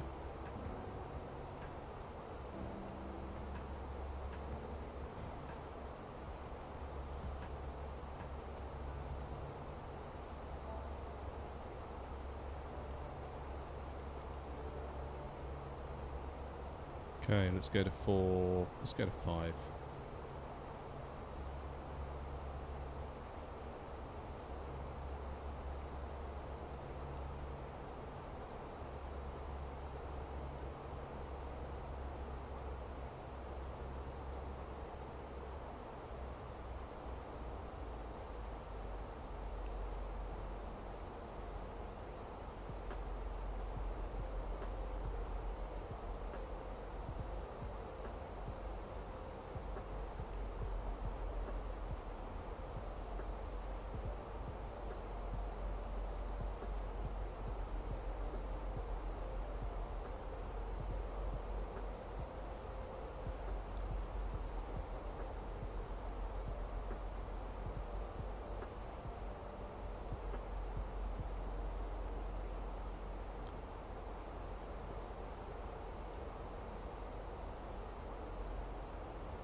Right, everything looks good.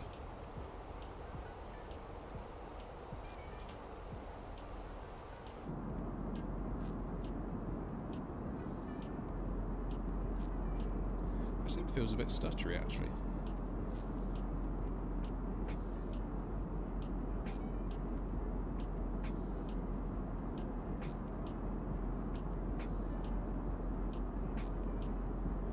Cheers, up. Thanks for coming by. Samurai, hello.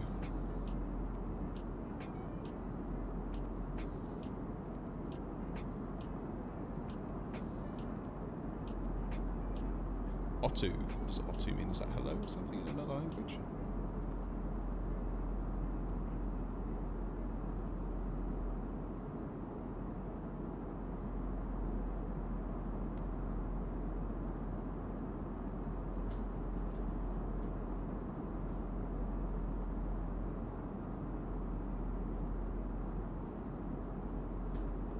Yeah, well, that poll is fairly decisive. It's probably one of the most decisive polls we've ever had on this channel. Usually when I run a poll, sooner rather than later, it just balances to like 50-50. And I'm like, well, that didn't help.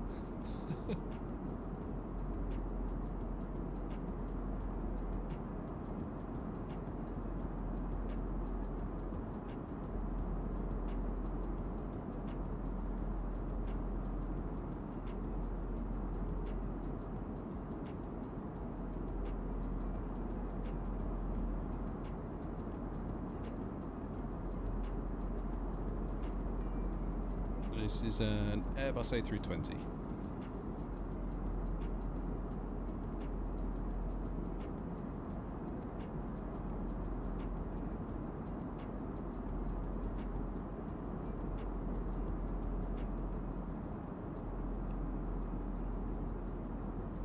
Just make sure the speed and everything is under control. Seems to be. That's good. Should we do an outside view?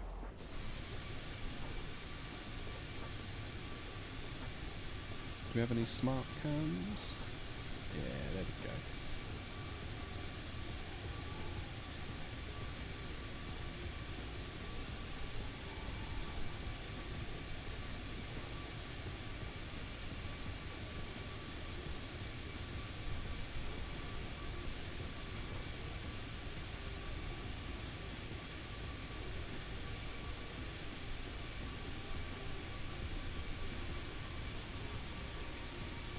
Oh, Bevy's here.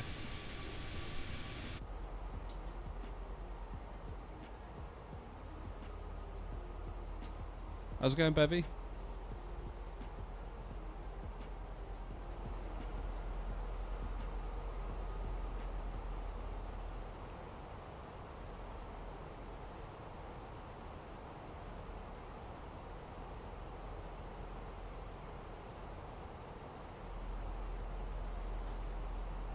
What's my next VATSIM flight? That is a good question. I think what I might do, obviously we're not on VATSIM at the moment, what I might do is try and do something a little bit longer.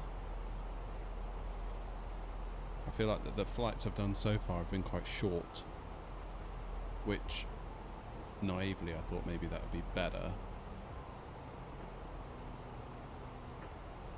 But actually it makes everything way more condensed.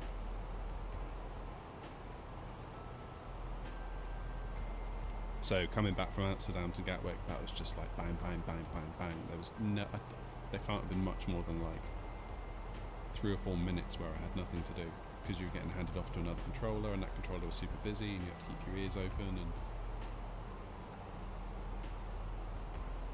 good fun though.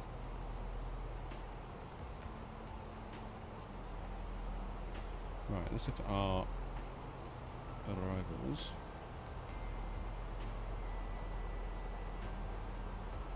So 270 and 5, 20 degrees, 1023.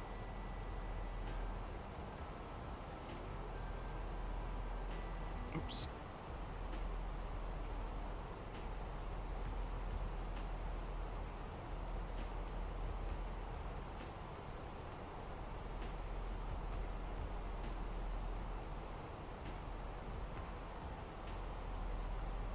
That's weird, it's already put that in for me.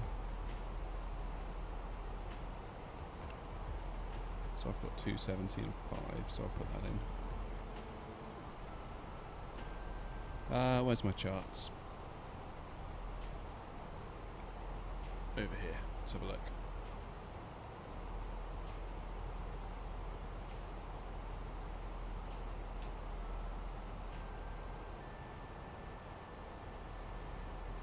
Okie dokie. So, decision height is 1670 feet, which would be 200 on the radio altimeter.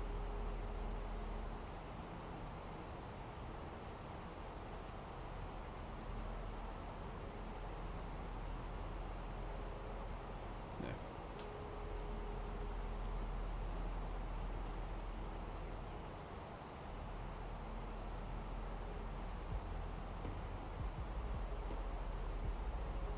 Yeah, I was thinking along those lines, Wasp. Maybe something down to Spain. Trouble is,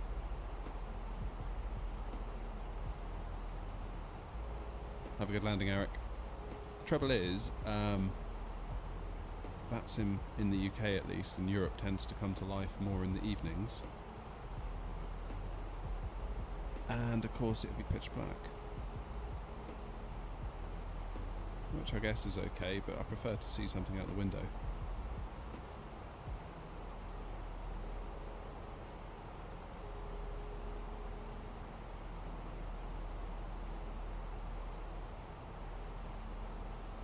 Maybe we could do some American flights. I don't even know what's on that sim at the moment.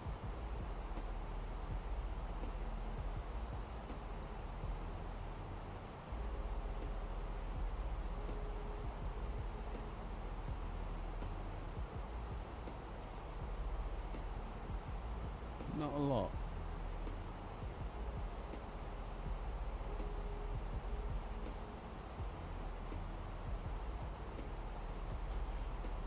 Eham has got delivery. Gatwick has ground. Manchester has ground and tower.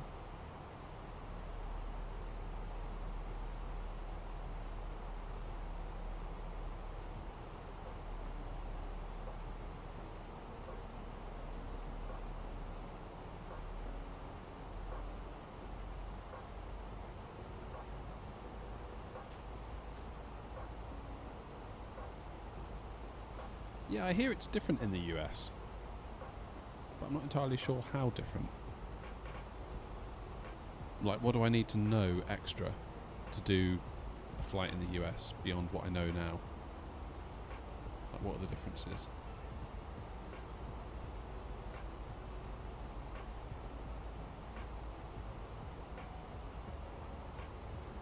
Oh, I can definitely tell that, Timothy. Yeah, it's going to be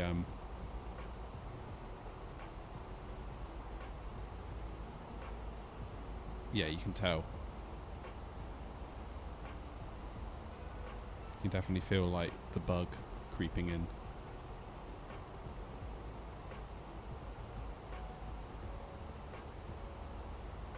What I notice about the States is more like do your thing and try not to crash.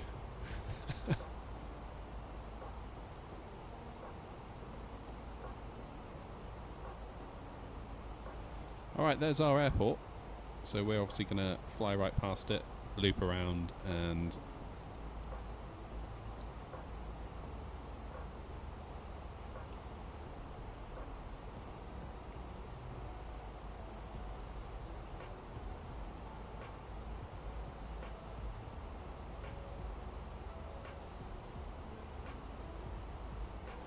yeah, probably not enough of a difference that you wouldn't know what you're doing though. If you know one, you can go to the other as a simmer at least, maybe not as a real pilot.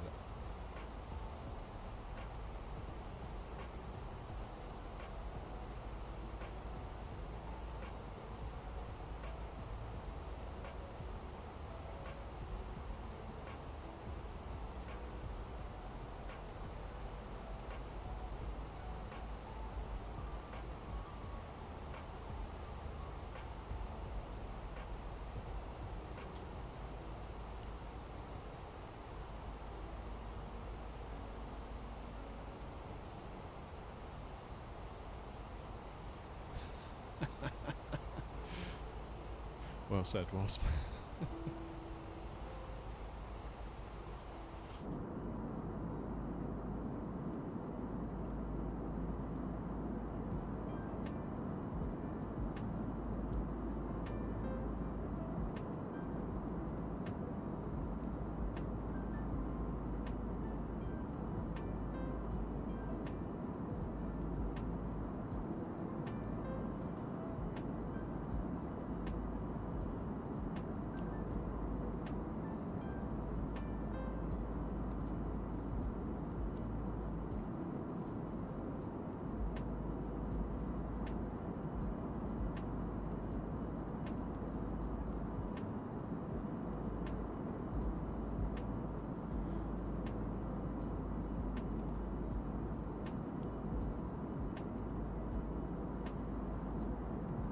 A little bit lumpy bumpy here, isn't it? Oh, okay, you're just in time.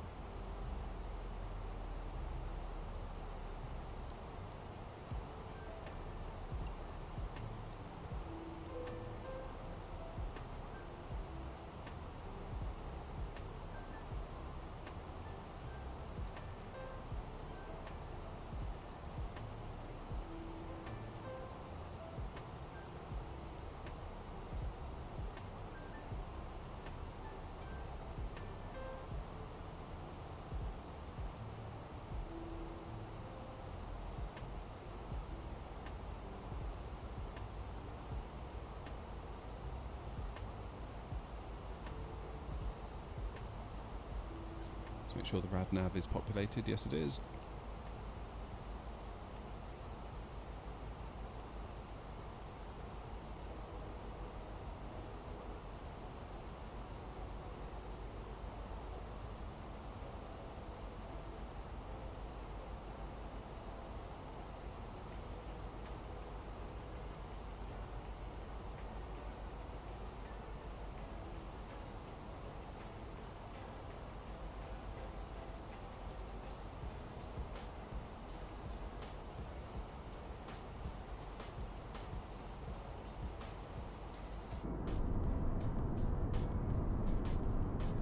There goes the airport.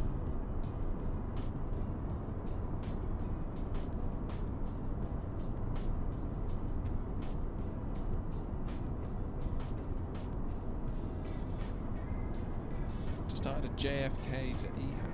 No way, that's going to take forever. What happens when you get out over the Atlantic and they give you your track? You just more or less off of ATC at that point.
We are definitely getting thrown around a lot here, aren't we?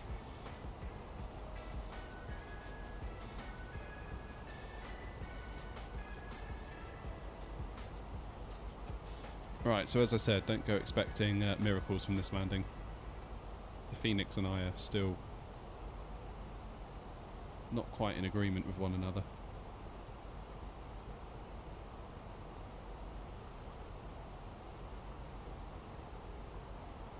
Okay, we'll do auto brake medium.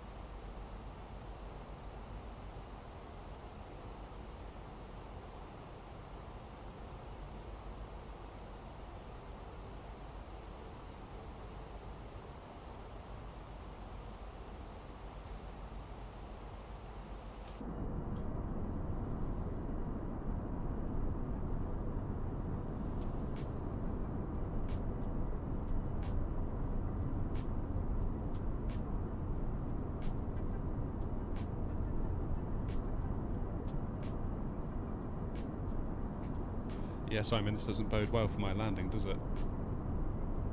Especially as I was hoping for a nice, nice easy one.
Yeah, hoping so, Simon.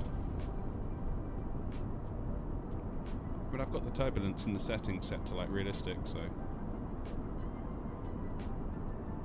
hopefully it'll calm down a bit. Here we go, here's our turn.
This is incredibly bumpy.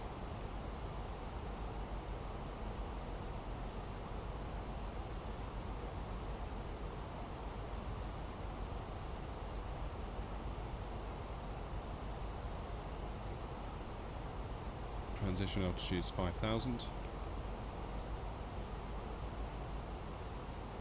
Whoa, why is it so bumpy?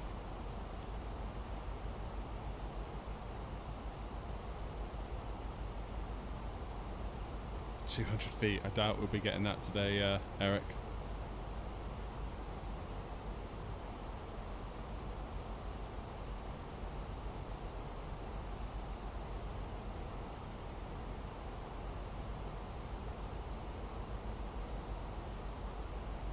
I mean, this is quite concerning given how bumpy it is, considering autopilot is on. Wow.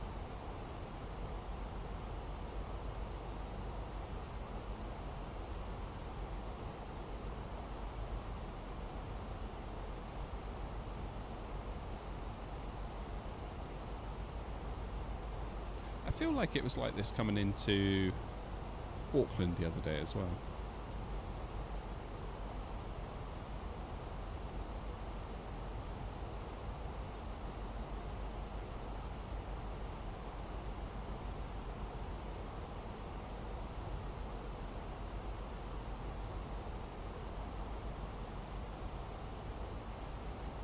Apparently 270 and 5 at Munich at the moment, nuclear.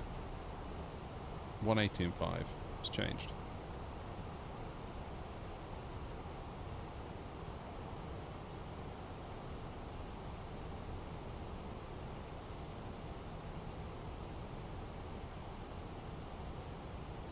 Hopefully it'll calm down the lower we get. It is very lumpy bumpy.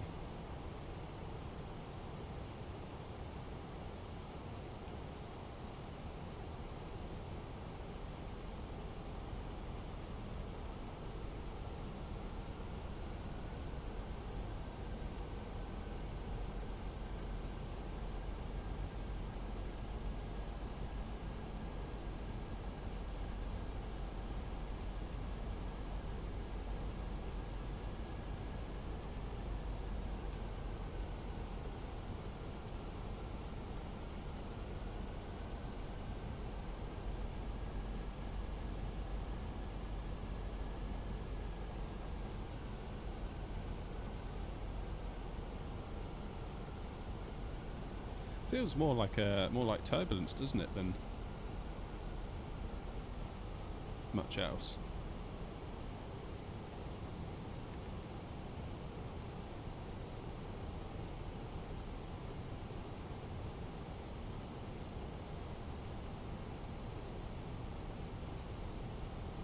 Okay, let's get the flaps out.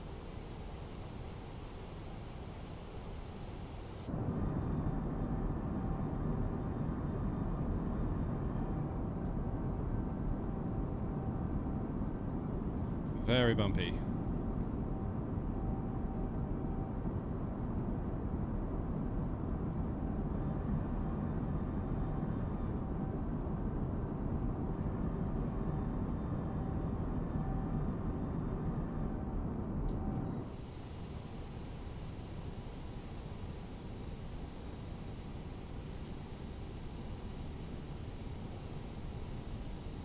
Okay, so auto brake medium, flaps are full, auto brake is set.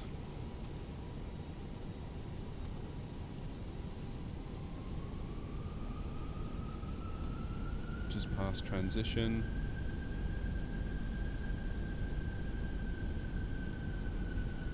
Just double check. 1014. Oh wait, I'm looking at the wrong one. That'll be why. 1023, 270 and 5.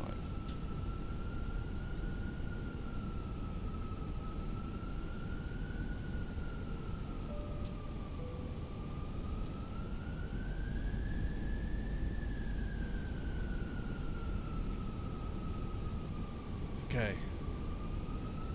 What is this plane doing? I'm not gonna lie, this almost feels like a bug. This doesn't feel right at all. The way the engines are going up and down and up and down and up and down.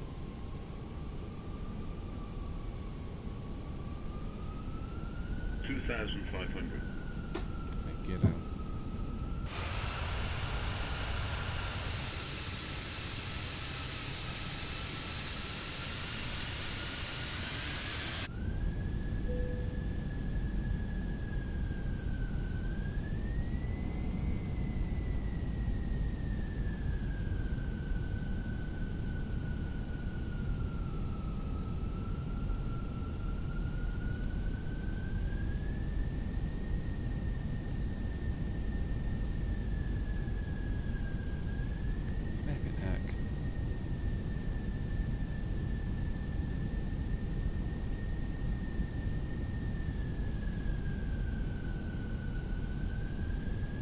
Alright, should we have a go ourselves? Just for funsies?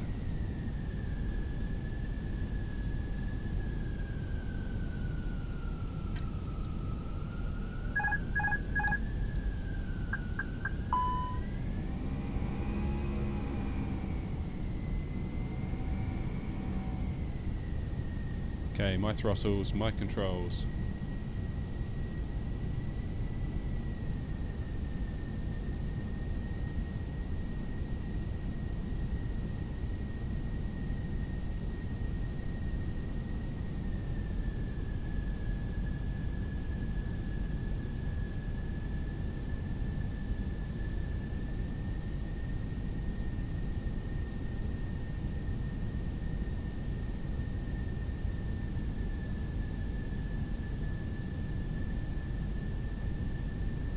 This does feel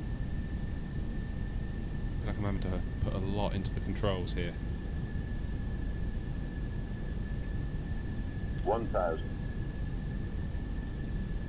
Whoa.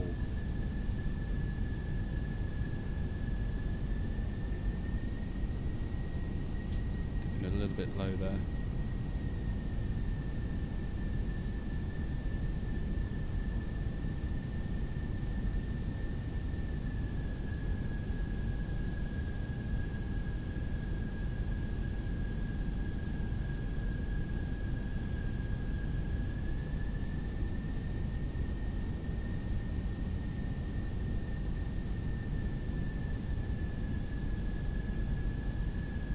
$500.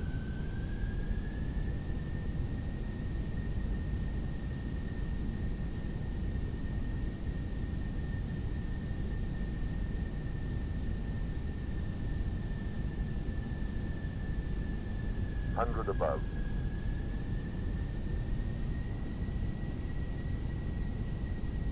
Minimum.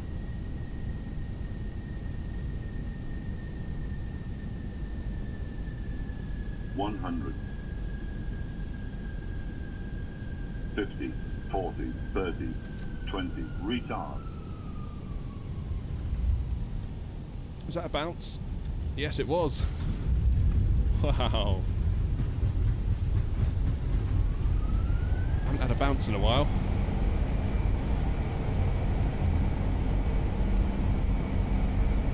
Wow, that was really hard. That was super hard.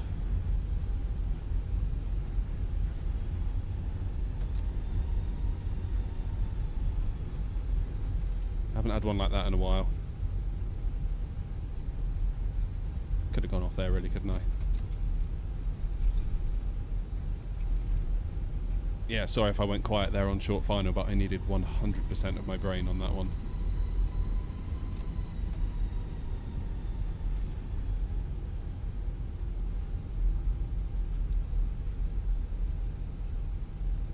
K+3 of LED system. What are you talking about? I don't get it. You're like trying to sell us something.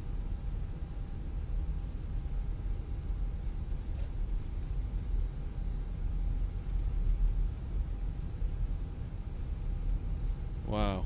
Yeah, that was a very stressful landing. Good fun though.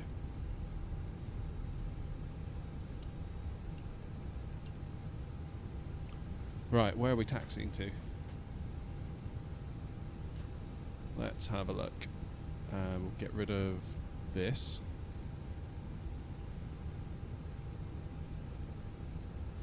We are 26 left. Oh wait, have we still got the chart up? Yes we do. How do I get rid of the chart? That one. Good. Alright, let's see if we can get to stand 194. Should we try that? See if GSX will let us.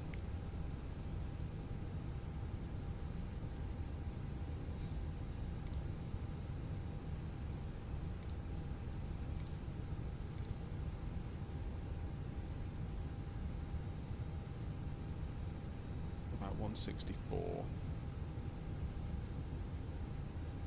The requested position is already assigned to another aircraft. I guess not then.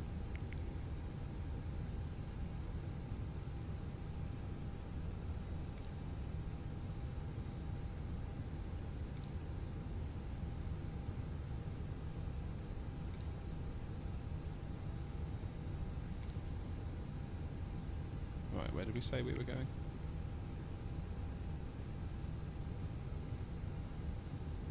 Gate 101. So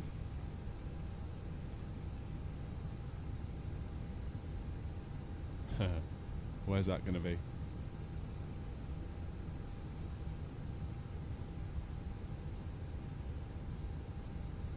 Not there. Anyone know where gate 101 is?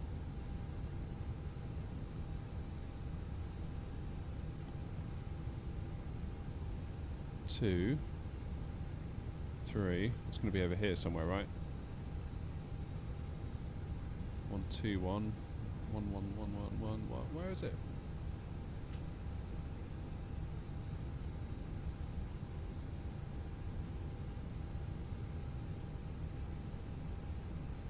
I think we might need the follow me car at this rate.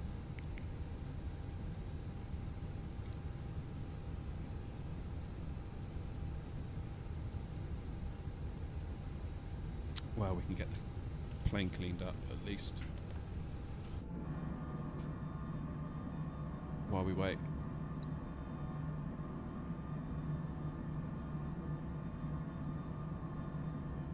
Jolly good. And let's get the APU on.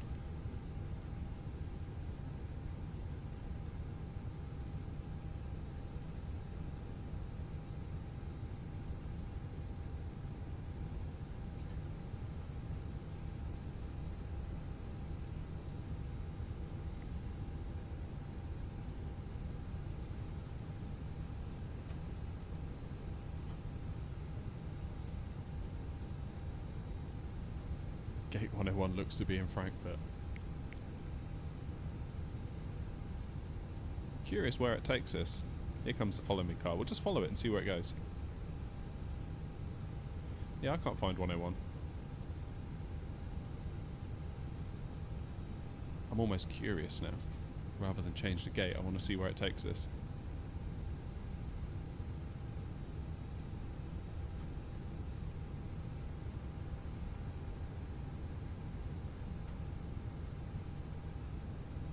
Alright, here we go.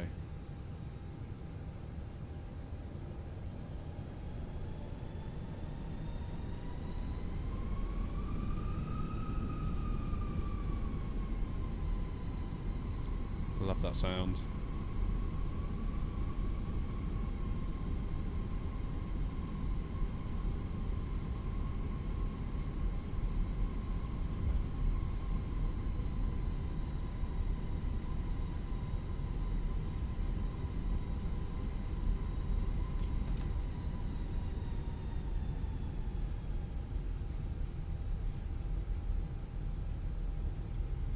Yeah, let's just see what happens. It might just be like one of those horrible parking bays where you have to get a bus.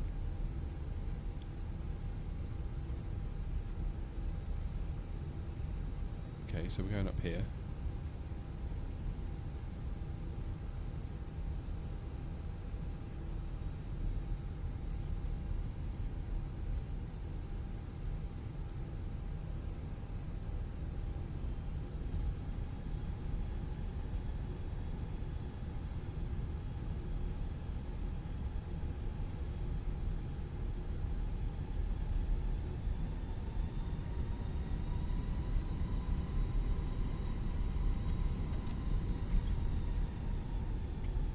Where is it going to take us?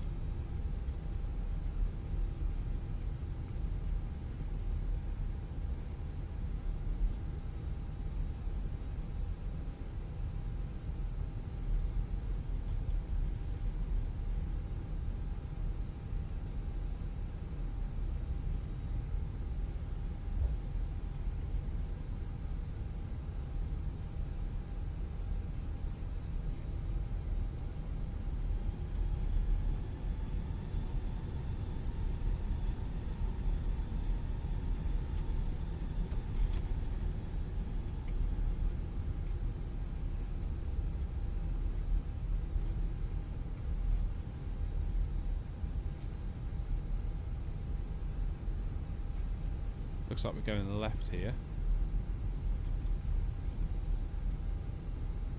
I think the only time I've had a follow me car in real life was in Verona. And we just landed. I remember seeing this pickup truck. What is it doing? Oh man.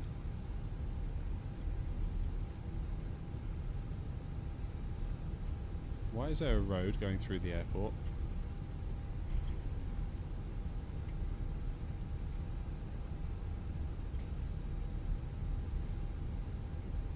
That's because that's where there's a tunnel in real life, I'm guessing.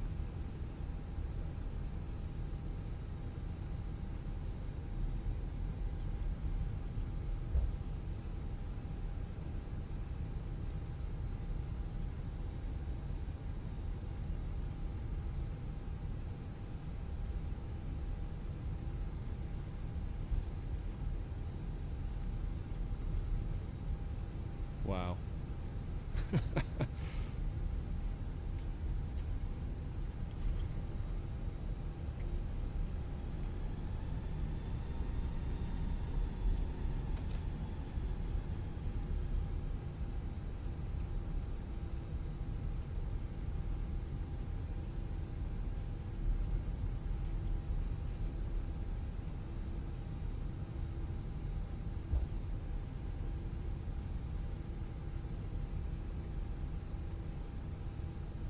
It's going to be up here, isn't it? In the cheap seats.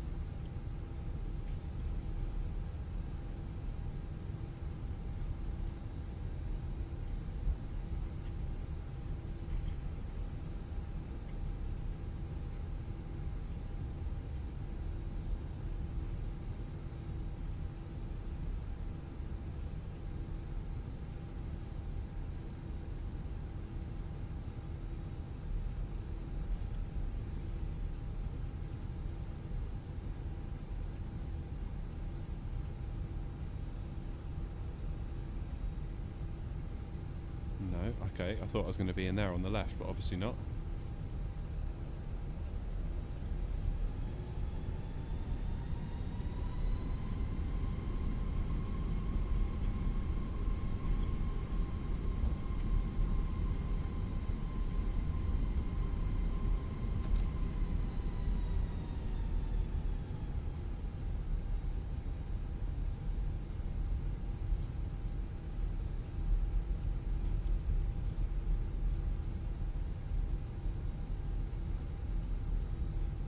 Yeah, that's crazy how they do that, isn't it, in Gibraltar?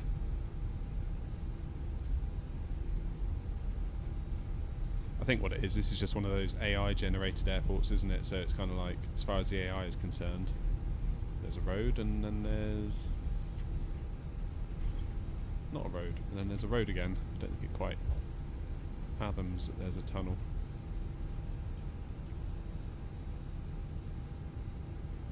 Where is it taking us now?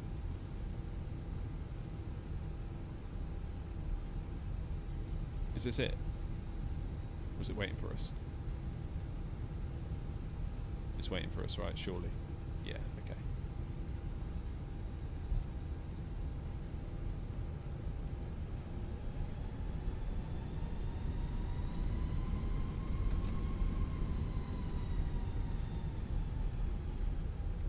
Okay, so once we're parked, we'll have a look at the actual charts and see where it thinks 101 is.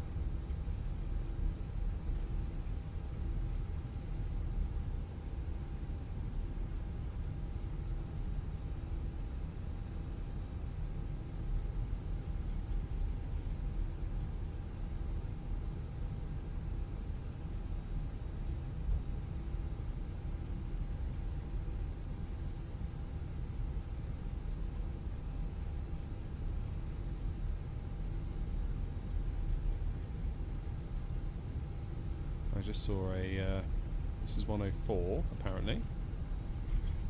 Okay, so it might actually, this is going to be us, isn't it, on the right here.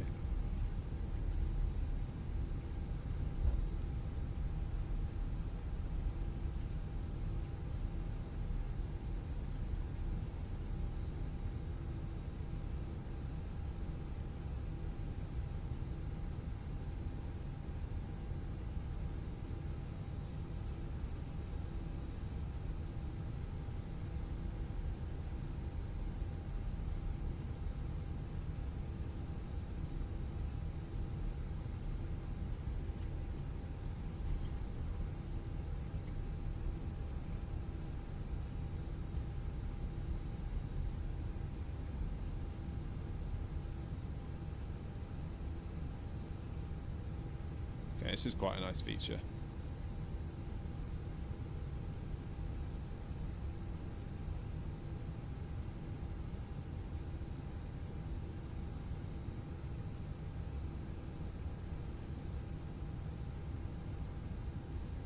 That'll do.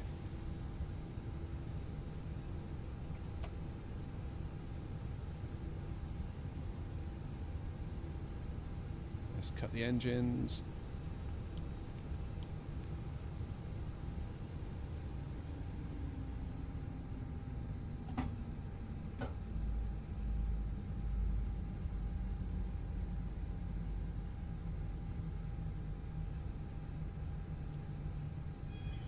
Here they come.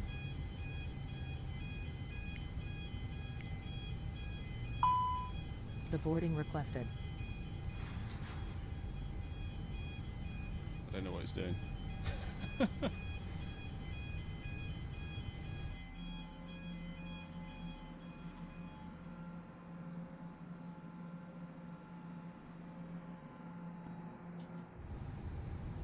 Why has the jetway disappeared on us?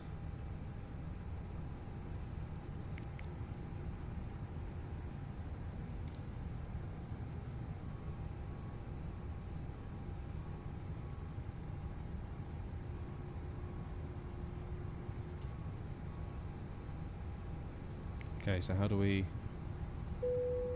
Passengers deboarding starting. Oh. Okay.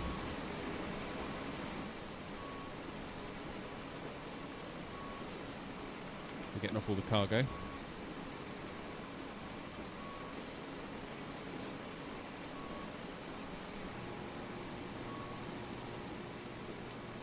Yeah, Mr. Mango, I'd probably say what Wasp was saying, really. The fly-by-wire isn't as detailed, but...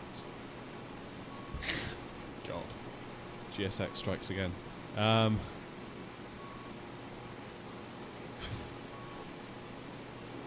don't know what to say sometimes about GSX, I really don't.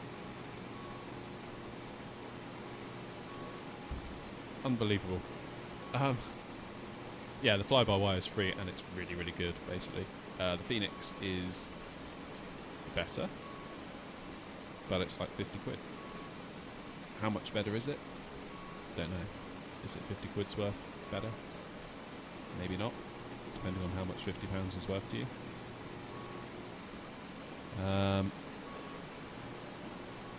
Tricky one.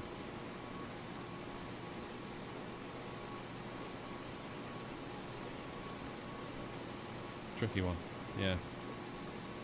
Part of me thinks maybe if I didn't have this channel, I wouldn't have the Fenix. If I was just flying on my own, for my own enjoyment. I don't know, maybe not though. Maybe once I got into VATSIM, that would get me onto the Fenix a bit more. I don't know. But yeah, I definitely took my time in getting onto it.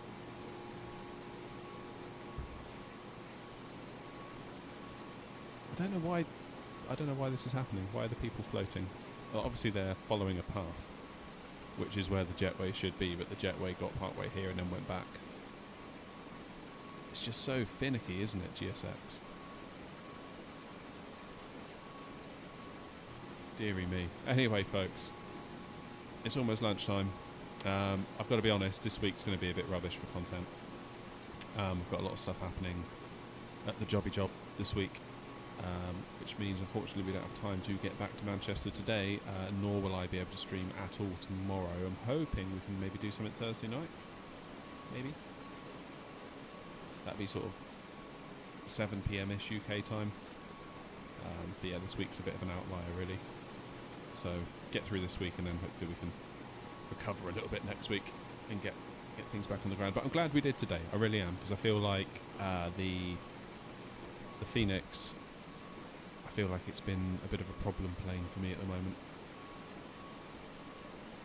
I feel like I've almost gotten used to the 737 with the Fenix, not so much. So it's good to get out and good to fly it, and it's been lovely to have you all along for the ride. It's always a pleasure.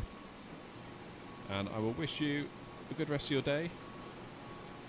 And hopefully if we're live Thursday night, I'll make sure I schedule it, just so you know. Hopefully I'll get to see you then. Until then, have a great one, and I'll see you soon. Take it easy.